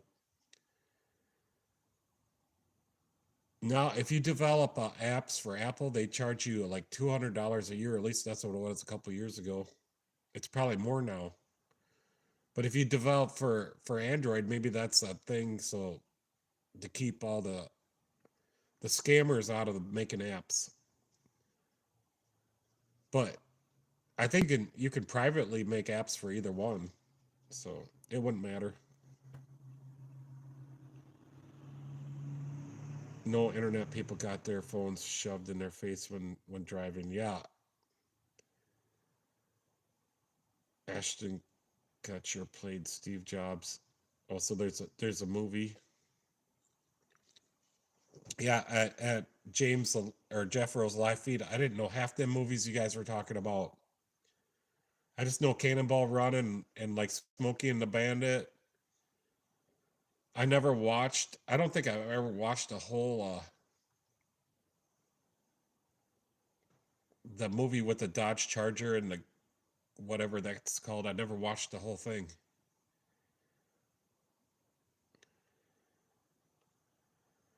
Yeah, you got to pay extra if you do the Apple. I'll be right back.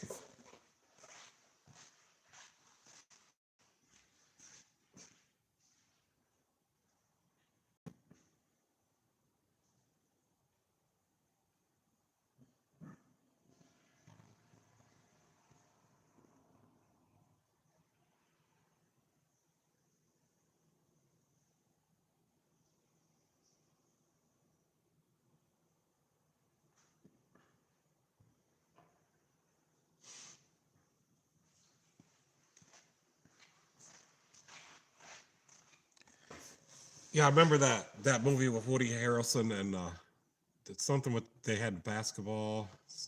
I can't remember. That was a good basketball movie. Can't remember the name. But it's been a long time since I watched it. Fast and Furious, that's what it was. I don't think I ever watched the whole thing.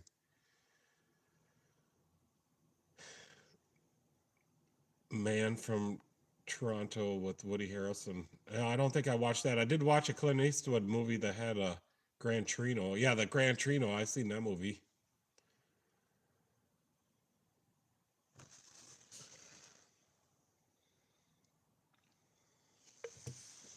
Back to the Future. Yeah, I've seen that. I love that one.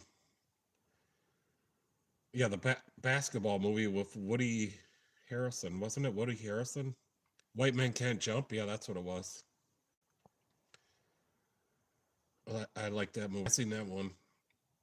There is a movie with Ayrton Senna, the the F1 driver that I like. Did y'all hear about the two cops suing the actors over a movie just made? Can't remember the actor's name of the movie, but geez, everyone suing everyone over anything. Yeah, that's it's terrible.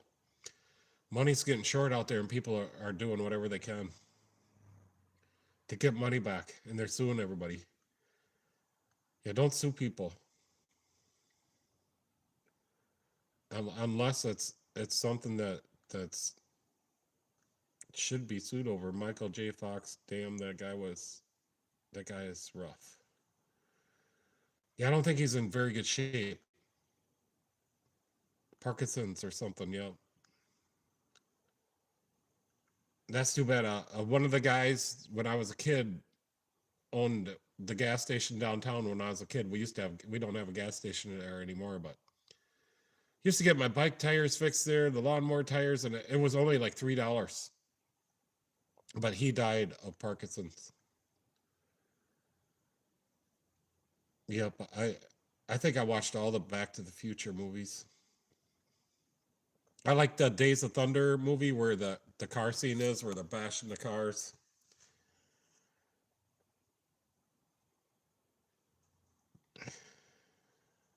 Yep, the 80s.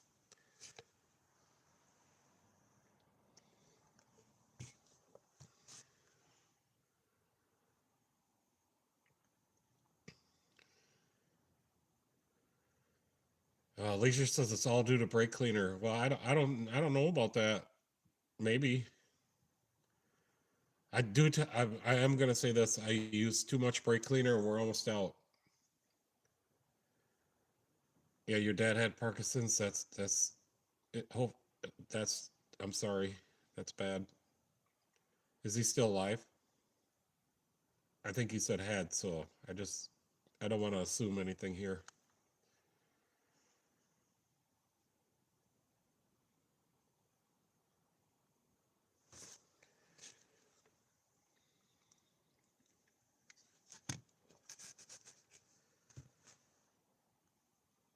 Yeah, hopefully I don't get.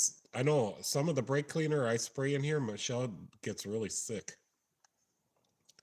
So I try not to use that stuff, and I try to buy whatever lightest smelling brake cleaners I can. Uh, JD says I just recently watched Lord of War. That was a pretty good movie. That's a really tough battle with Parkinson's. Yeah, I think you can manage it for a while, but then in your later years, yeah, I'm sorry about that, Phil, but yeah, I think my dad's been gone not quite 10 years. I think like five.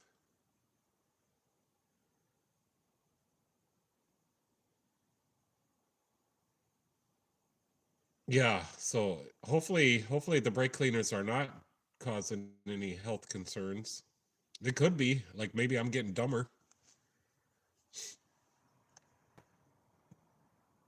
I'm gonna try because brake cleaner is expensive, and I'm gonna try not to use as much as I'm using. I'll tell you that. I remember 5 years ago I barely used any, but now I'm using it all the time. all the time. Like I see something, anything, I use the brake cleaner. I got a parts washer right here. I can use that. A coworker of mine died from leukemia a few years ago. Said it was related to benzene. So his brake cleaner got benzene in it. So yeah, one of the smartest people I ever worked with, he died of leukemia. Uh, yeah, so but it was the chemo that killed him right away. But he had leukemia. Bush Light is more detrimental than brake cleaner. Well, he, I hope not. Well, I hope neither of them are because I use a lot of them. Well, not a lot of Bush Light. Some Bush Light.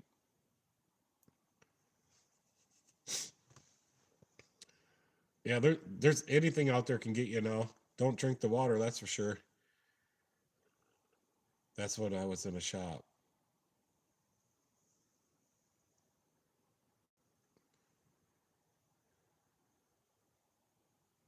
We have Eco Brake Cleaner, just soapy water. I know there's like you can get a like an ultra. Is it an ultrasound cleaner? They have a bunch of different kind of cleaners, like parts washer things that work really good. But I don't do enough. I haven't had to change the fluid on my parts washer for 4 years. I do enough that the fluid probably needs to be changed, but all the dirt settles to the bottom as long as I don't stir it up too bad. I can't drink. I was drunk years ago, still have urges and get tore up quite often. Yeah, I mean, I don't mean to hopefully give you any urges. I keep my can coolie on. I know it's hard. I need a cigarette right now, but I don't like to smoke on the YouTube channel. What are you doing tomorrow? Ultrasonic. We have one at work. Yeah, that's what I'm talking about. Them ultrasonic cleaners. And I think they do use some type of a chemical mixture in there, but what is going on tomorrow, Leisure? You taking the day off?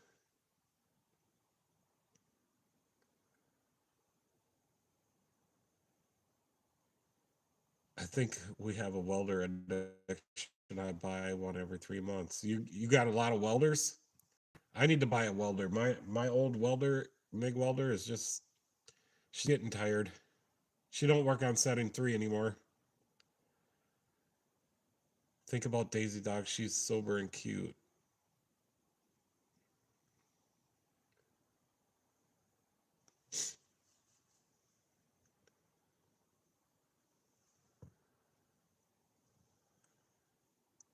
I think I have a welder addiction. I buy one every 3 months. You actually use ultrasonic cleaner? No, that's JD that has one, I think. He works on some cars up in Canada. And he changed his name so it's Pico Boo. But he told us to call him JD.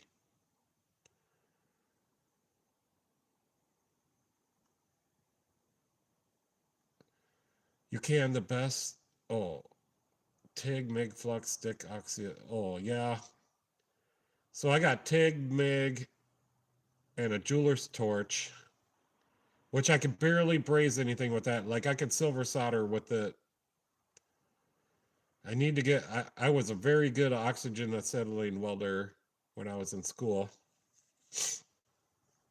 JD says you can. It's best if you put the parts in a container of cleaner and fill the machine with water. Saves a lot of cleaner. Yeah. So I thought that was mostly water. And it heats it up, right? Because the transmission shop down the street from me has one. And I think they were trying to show me, but it cleans like the aluminum transmission housings right down to pure white aluminum. Good and clean. Sounds hairy. Like it's got a lot of hair on it, or it's a hairy situation. Use that mainly for fixing old canning and body panels. So I think what Phil means is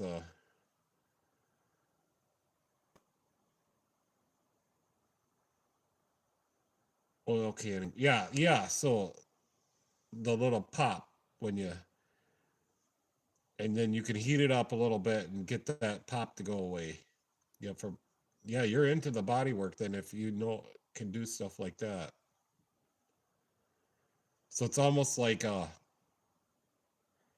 flashing copper. It changes the metal and puts a pull or a stretch on it where you need to. Yep.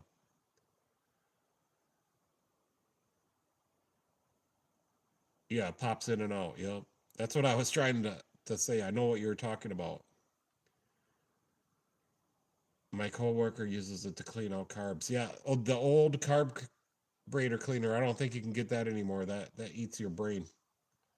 I still have a can of it somewhere, but I don't use that anymore to soak carburetors. Smells horrible.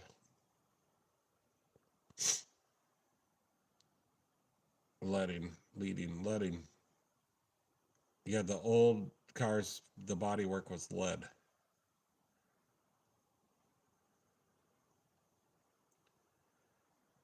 I did it back in the 80s before I got into diagnostics. Yeah, I think diagnostics are like there's not enough of it here at my shop. I mean, a call for it where I have to have somebody that just does diagnostic all day. Maybe if I put a sign out front, yeah, I could get more busy, but I don't advertise. If I got that busy, I'd be in trouble.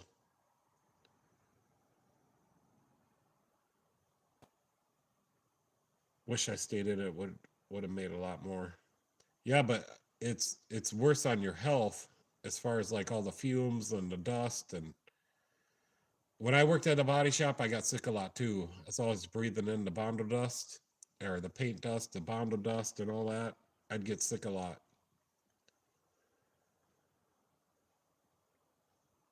And then then um I complained about being sick a lot. So then the painter guy started doing body work in the paint booth. Then his paint job started sucking.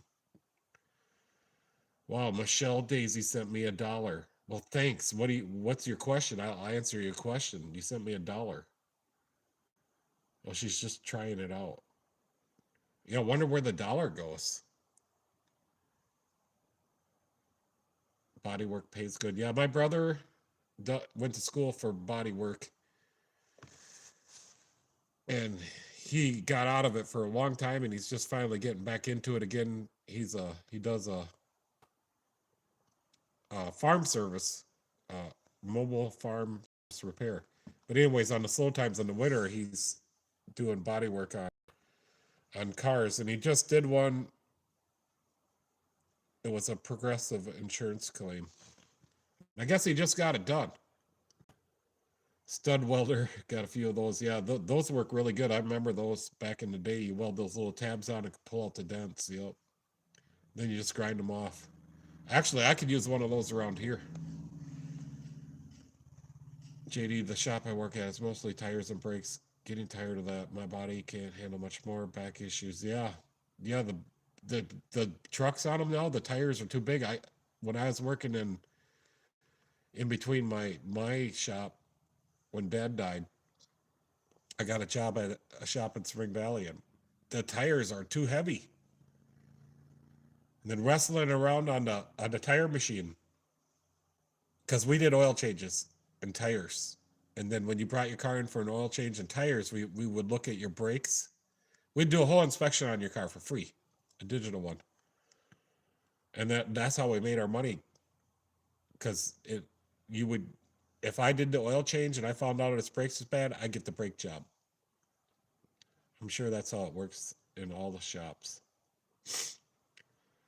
Yeah, I bought a little plasma cutter. We just used it the other day. It's like $115, really cheap. I bought it to do exhaust and light sheet metal work. I did a video on it. But the other day when we're cutting some 1/4 inch metal and it was cutting kind of crooked.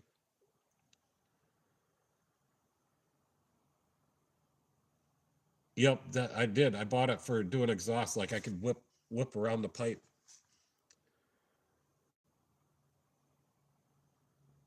Since I don't have a oxygen and acetylene torch, I don't know if I could cut the pipe, one pipe out of the inside of another with the plasma cutter. I'd burn right through probably.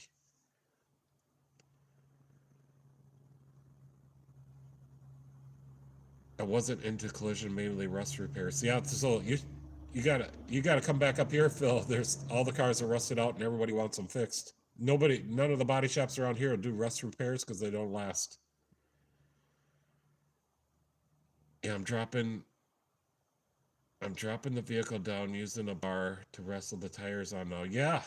Yeah, the tires are too big and heavy. At least that, and then didn't we get a one-ton trucker in it too, and them brake rotors and brakes, they suck.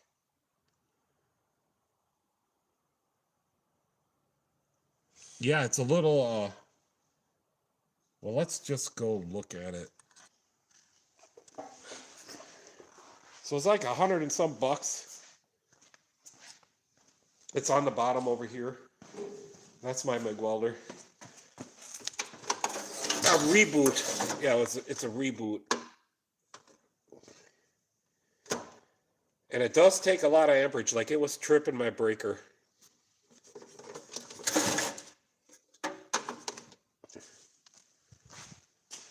I think it probably just needs me to change the tip. Because it was cutting kind of crooked, but I remember testing it out when I first bought it, and I thought it cut pretty good.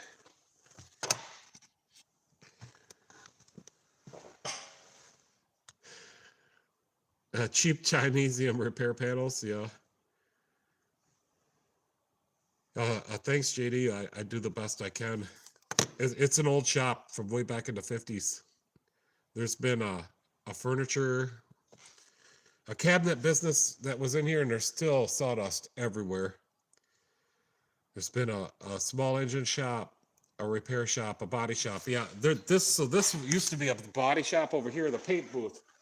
Because this wall, this sections this part off. And then back there, it's all covered up now, but there used to be an exhaust fan back there where those wrenches are hanging.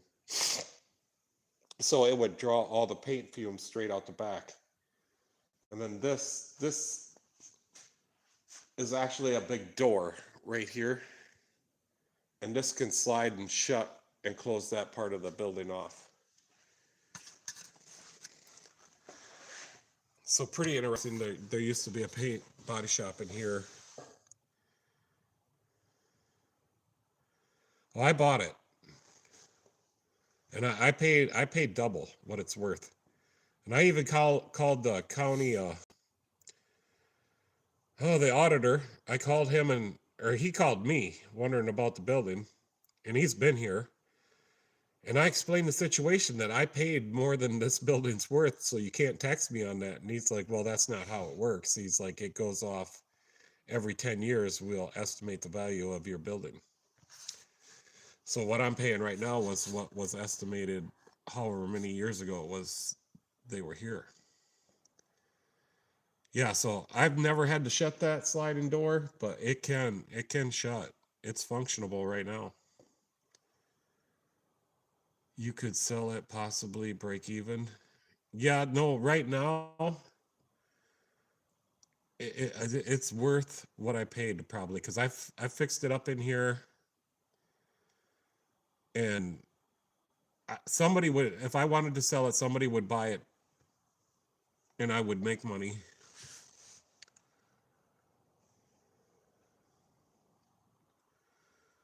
Yeah, no, I might sell out. So I do got it on contract for deed, but I might have to pay it off, and then it'll be mine. I'm not going to give it back to the guy. I'm not going to default or anything like that.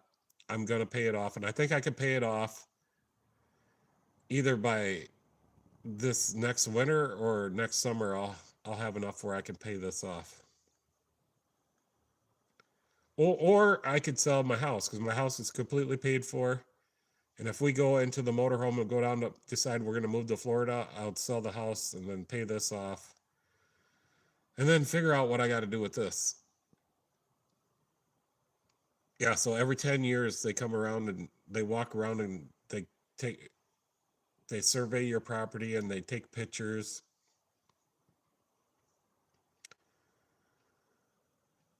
Yep, they want to get that tax money. If this place is worth more, they want their share. They're greedy people.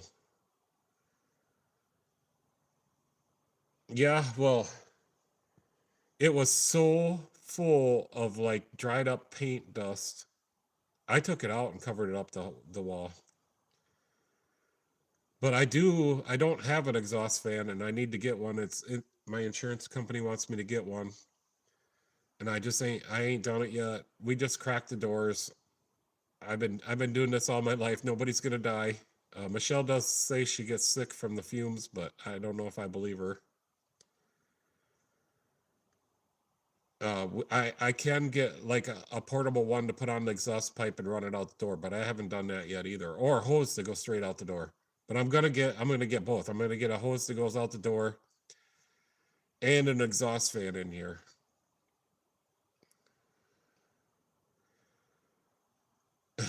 So the shop JD says the shop I work for is too small. We don't have much for shop tools and barely enough room. Yeah, so I need room, like that's how it was where I worked at the place where when Dad died, I had to take a break.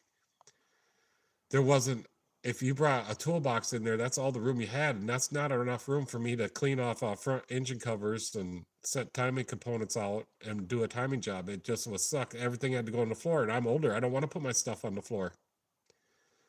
So I told the guy I want a big bench, and he's like, no, there's not enough room to put benches between the bays, which there wasn't. So I just got a little frustrated and went back on my own, and here I am. I bought this shop.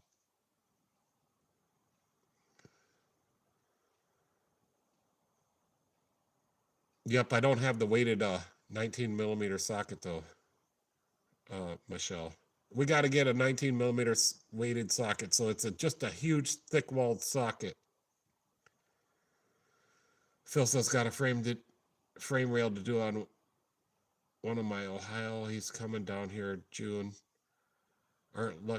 Aren't I a lucky buddies with a 2003 Wrangler? So is the frame rail rusted out? I used to do frame repair before I bought the shop, and my insurance company said no more frame repairs. They went on my website and everything. Yeah, some of the stuff I spray in here, I'll spray a spray can of paint once in a while. Brake cleaners, I got all different brake cleaners I spray, and some of them are worse than others. Leisure knows about some good stuff that I can't get.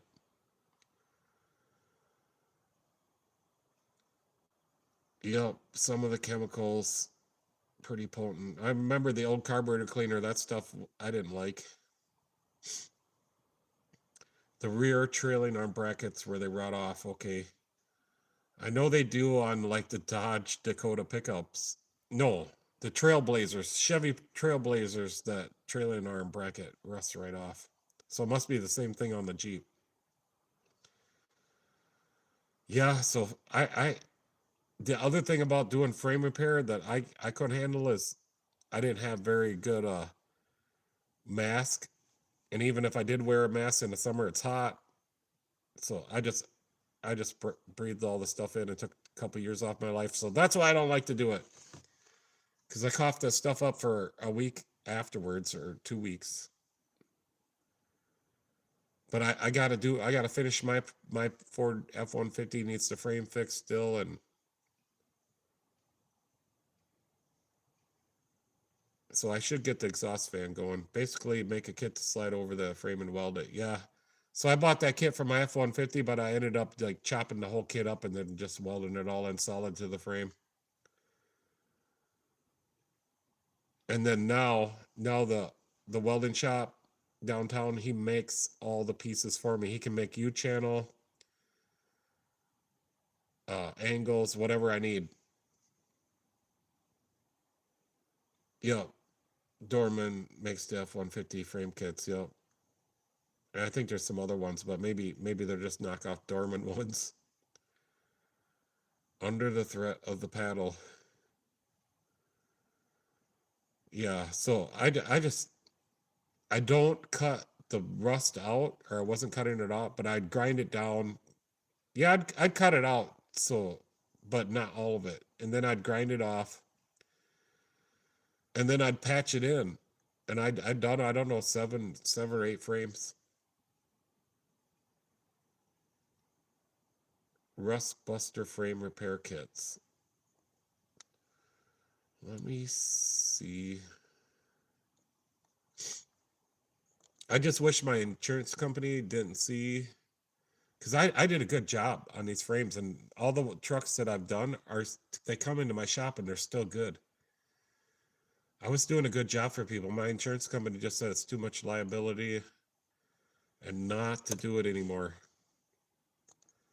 So I'm looking at the Rust Buster frame kits right now. So gotta select my vehicle. I've done a lot of these trucks. Well, that's pretty cool. I'm gonna bookmark this website. Right now, I'm recommending everybody to go out to my brother, and I had to stop doing that because he's too busy. I'm trying to find the favorite thing. Is it right here? Yeah, right here. Oh, I did not know about that.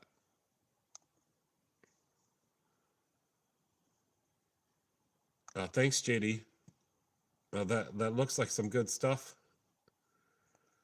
That'll make my my welder guy happy, because anytime he has to do something for me, he makes a lot of money. And if he has to make me a U channel, he doesn't even charge me, but I do pay him for it, because to him that's just like a penny in his pocket. It don't matter. But he takes care of me, so I make sure that he gets paid, and if I see him at the bar, I make sure that he gets a free drink, or 2 or 3.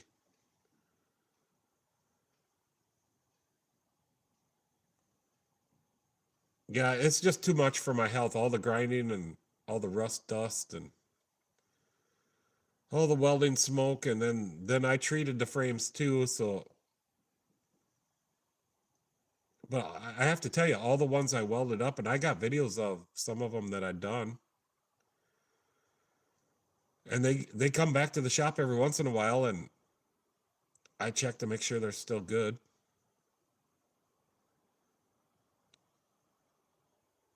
I do stand out behind my stuff for a year. All my repairs that I do in here that I buy the parts for, or if I repair your frame, I stand behind it for a year.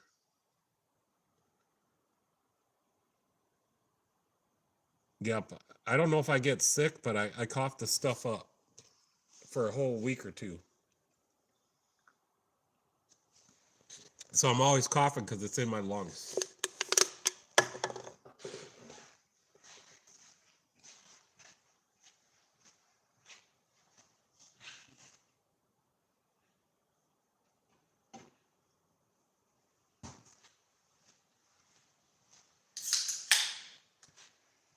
But same thing. I cough up a lot of stuff when I clean or do brake job.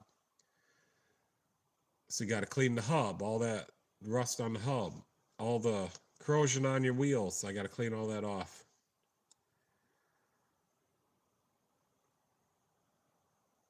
So yeah, being a mechanic is not 100% a healthy thing to do. But if you're good at being a mechanic, you can make money at it. And you can have a little bit of pride in your work, because if you do a good job, your customer is always going to request you when they come back to your shop. They're always going to want you to work on it.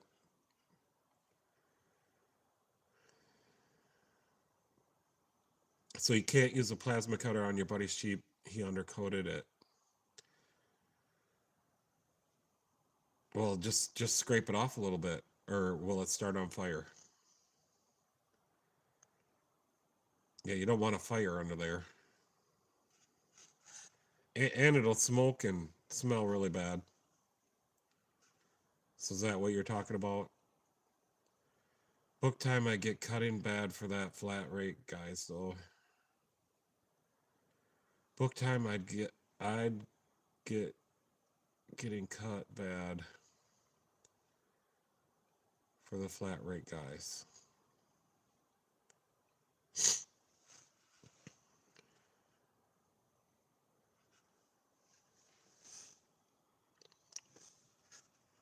Yeah. Yeah, so when I went to work, when my dad died, when I went to work in Spring Valley, they were flat rate. But I was like, no, no, I can't work for flat rate. So I just asked him if he would pay me hourly and he could start me off at a low hourly rate. And he said, okay, we'll try that. But it turned out after I worked there for a year that he moved everybody to hourly and he paid me really good and the other guys because nobody was making it on the flat rate. And having me work there could have caused a ruckus with his other employees. So he decided just to take care of everybody, which was the right thing to do.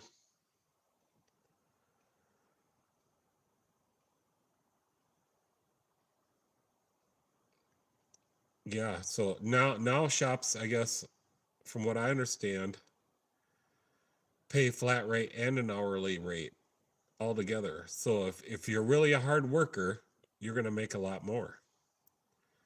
But I have to tell you, the older you are, it's harder to work hard.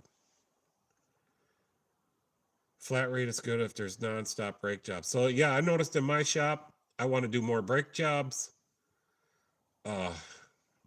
I don't like to do oil changes, but people need oil changes, so we got to do oil changes regardless. What was the other one? Oh, AC jobs, because I do good on AC. I don't have a 1, 2, 3, 4 YF machine yet, but I don't get a lot of 1, 2, 3, 4 YFs that need to be recharged or have problems. So I'm just skipping those for now. But a lot of my customers, I would say, well, I don't know, but most of the air conditioning I do is 134A, and I got the machine for that. So air conditioning jobs, brakes,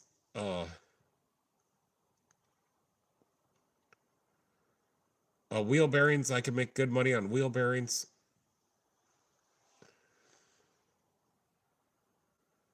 Yeah, I was gonna cut her or shut her down too.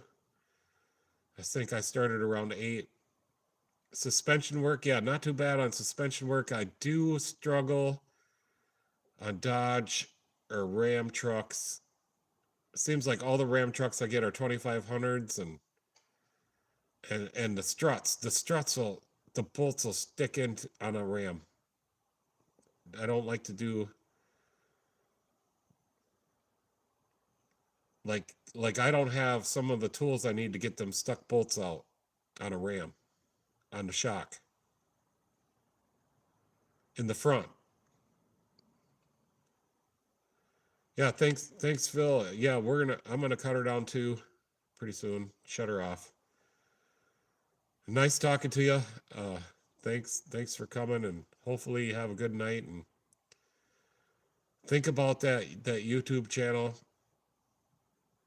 And if I get to Florida, I'll look you up.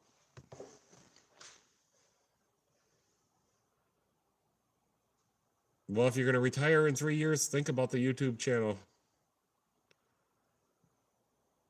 Yep, so I just did a Hemi Dodge manifolds the other day. They're super easy to do. And I warranted the guy his manifolds for a year, so I don't know if that was a mistake or not, but so far so good. And it's been a few months, like 3 months, I would say. No leaks.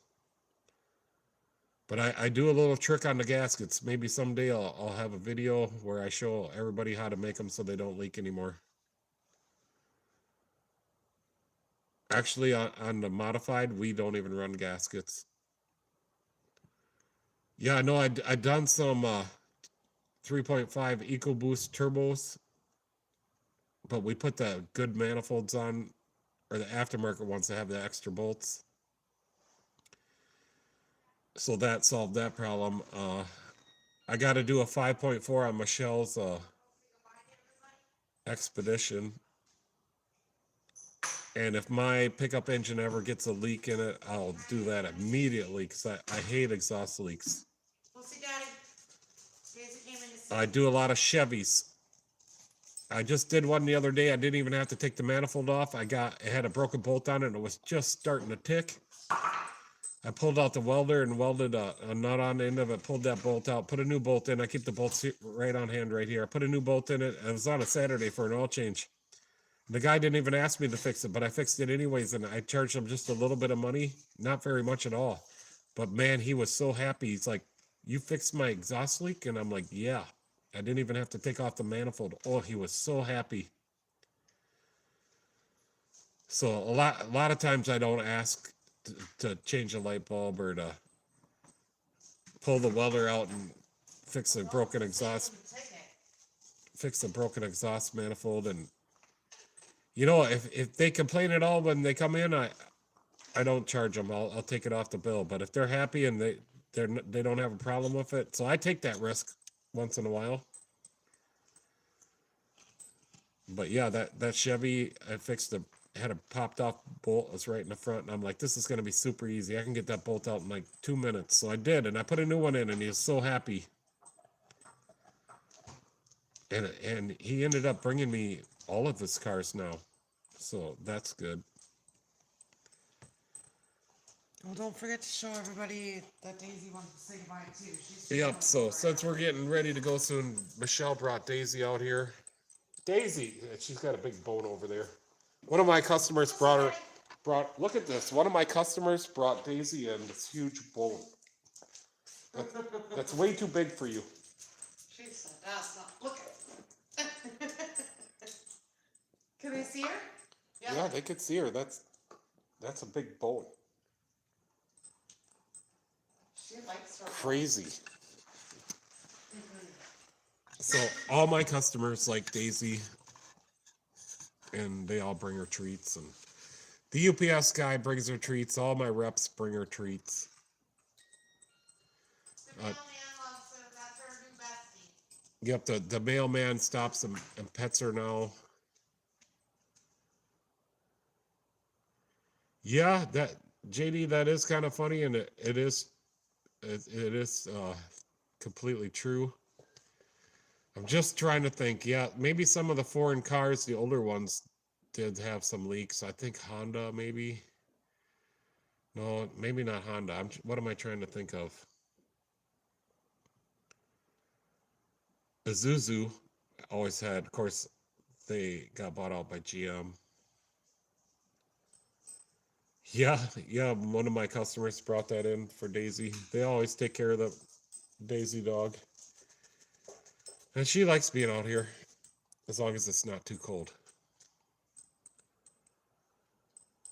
But yeah, I think we all had a nice little, our GMC has an exhaust manifold leak. Yeah, actually I got a 97 Chevy coming in on Saturday for the oil change, and I told them I would pop a couple new exhaust donuts in there for them. And I already ordered them, so they're here. And if it turns into something bigger, he'll just have to leave it here, and I'll do it. I'll work it in.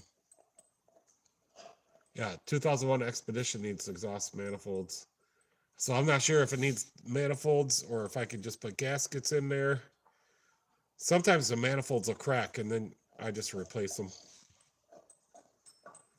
JD says he has 2 golden retrievers at work. Everyone loves them, mother and daughter. That's cool. So once in a while, because Daisy's so big, I'll get an intimidated customer that hasn't been here before. But then once they realize that Daisy is just a pushover, they all love Daisy. So it seems like a lot of shops have a dog or a cat.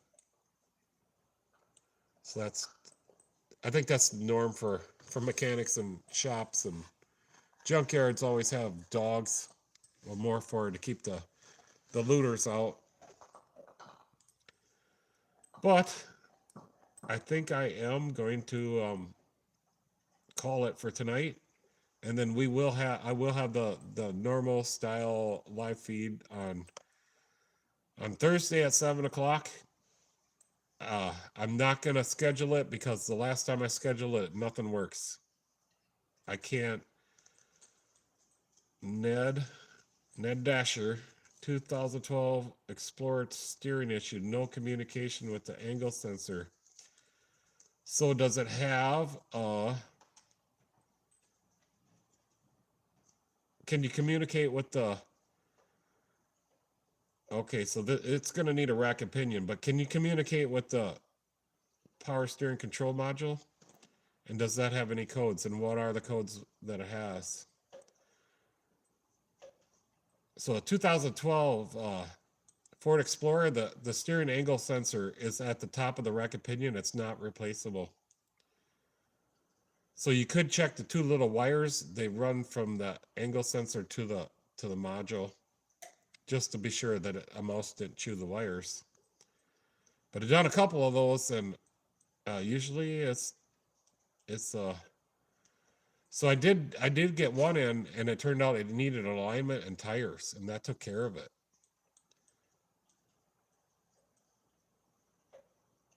Only the sensor code. So does it have power steering or not?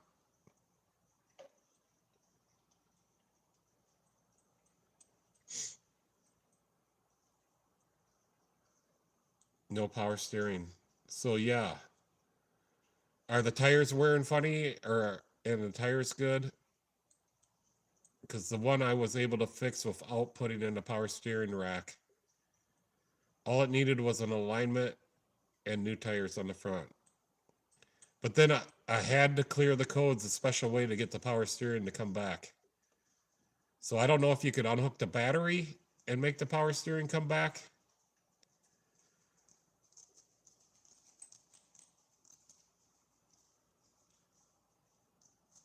Inside where?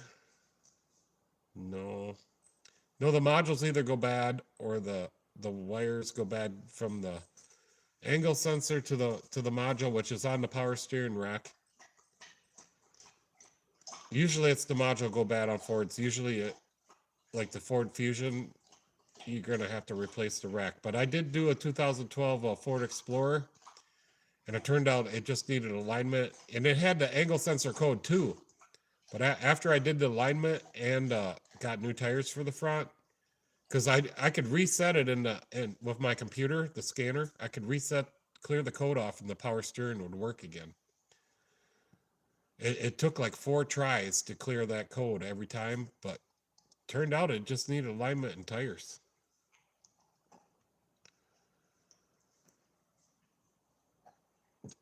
Subaru with electric power steering will turn the wheels by itself. Well, is it a newer one, or is that because they do have like lane correction? The car will turn if you get out of the lane.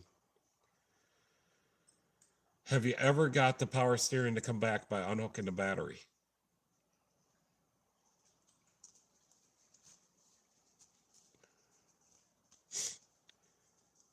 Because if you never got it to come back, I just wonder if you got to get a scanner on it to clear the code out of the power steering module.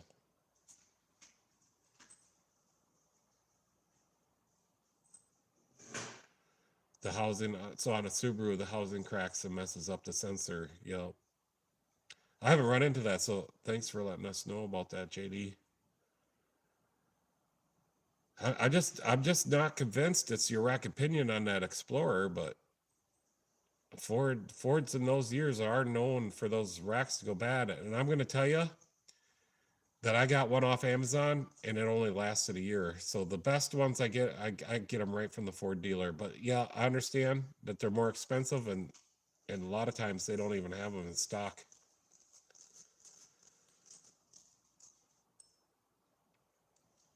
So I do probably 2 or 3 a year of the Ford power steering racks. And I've only had the one 2012 Ford Explorer where I was able to fix it by Get in alignment. He bumped into the curb. The next day it stopped working. That's because it's got excessive force on it. It might be that you could, if you cleared the codes out of the power steering control module and the computer, you got to do it in a special order. Did you get the, so you need to check and see if it's in alignment. And you need to have a good mechanic that can clear the codes out of those modules and see if he can get it to steer again. So if you took it, I don't know, I don't even think O'Reilly's can do it, but if you took it to a mechanic that has a good computer and tell them to clear them out of each module and try it like 4 times, and if it gets the power steering back, it's not the rack and pinion, it's the alignments out from hitting the curb. I just don't want to lead you to the wrong way. It still could be, like, if you can't get the power steering to ever come back, then you're probably going to have to put a rack in it. And it sounds like if you ran into a curb, sounds like your alignment's going to be off and you're going to have to get alignment.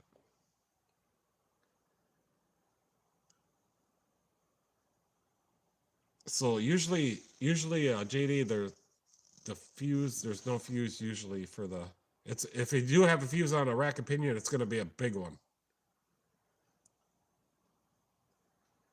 Dealer went to alignment because the power steering, that's weird because they should know about that issue with the Ford Explorer's excessive force that causes the rack and pinion to not steer, to shut off.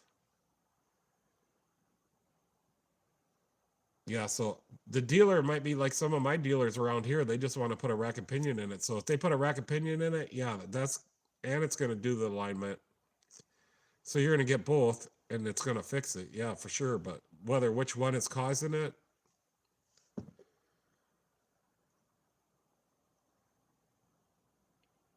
little one fuse 89.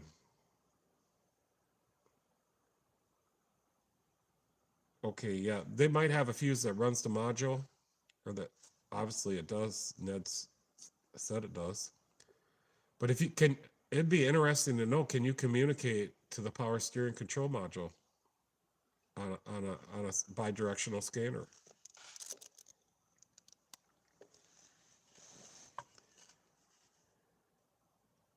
Little one fuse 89. Oh, what part of the country you live in, Ned?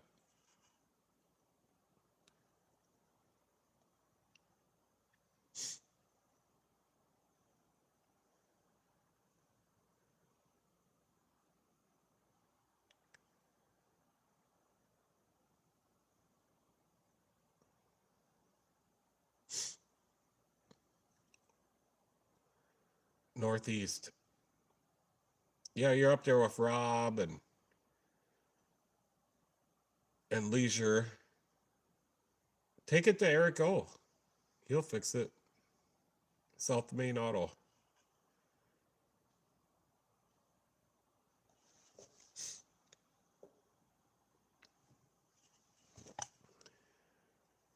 Who's the other guy? Pine Hollow. Ivan. Not in his area. I'm just telling you, I got to replace on those model years up to like 2016. Last year I probably did 3 of them. And the year before that, I was getting them before on Amazon, and I can't remember what company it was. But it failed in a year, and I had to get it warrantied. And my customer was not happy.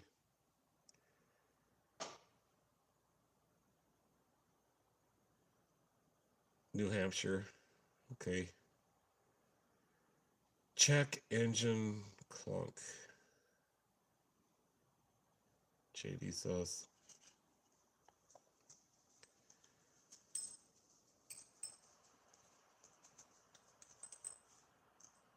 Yeah, the East Coast is a ways away from here. I think Ivan's in Pennsylvania, is it? I would, if you, You so Ned, I would take it to find a mechanic that can clear out the codes.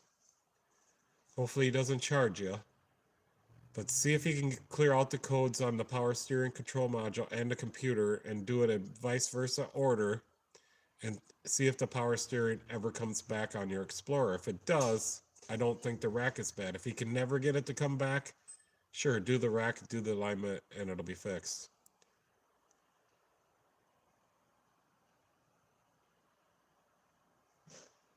So JD says he's east of the East Coast. So you're in Canada, right? And you're just in that part of it, east of the East Coast. Well, that would be the only thing that makes sense, right?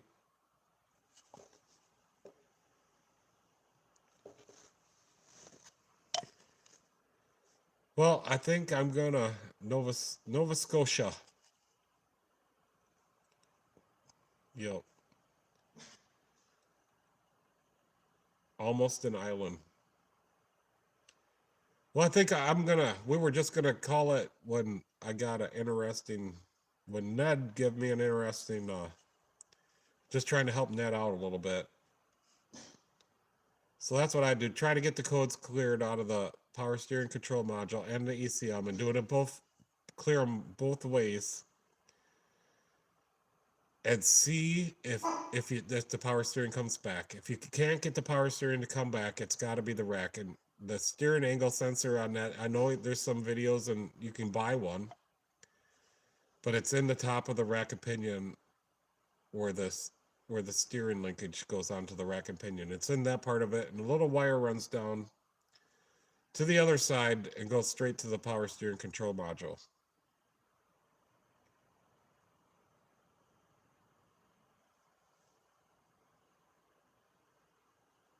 Digby North Range.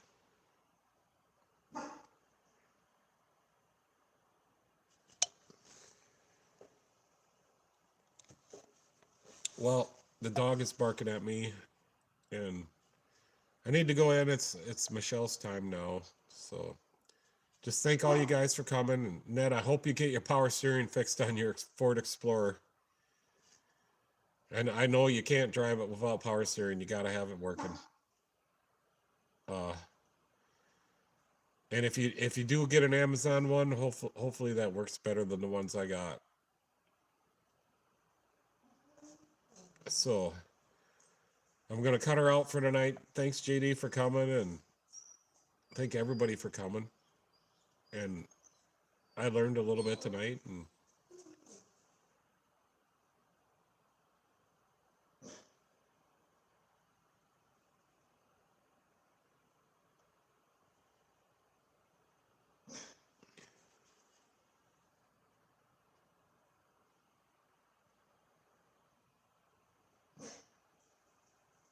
yeah, no, Daisy's barking a little bit. I was just letting JD and Ned talk a little bit on here before I shut them off. I don't want to be rude.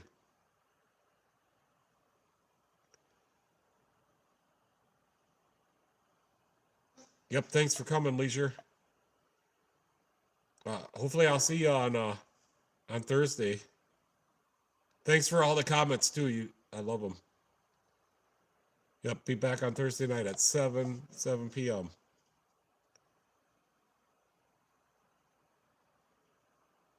So I am gonna shut her off now, and hopefully Ned and JD, you can write each other's guys' names down. I don't mean to be rude, but I gotta get going. I do too have to open up shop at 7:30 tomorrow. So, and Michelle needs, or we're gonna share a beef and cheddar before we go to bed. I need to get a little snack before I go to bed. Yep, thanks for coming, JD.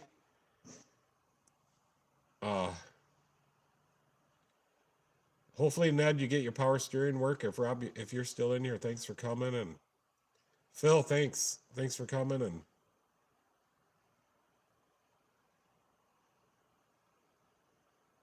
And that is where Maud is. All right, guys. Catch me on Thursday at 7. We'll see you then. Thanks for coming.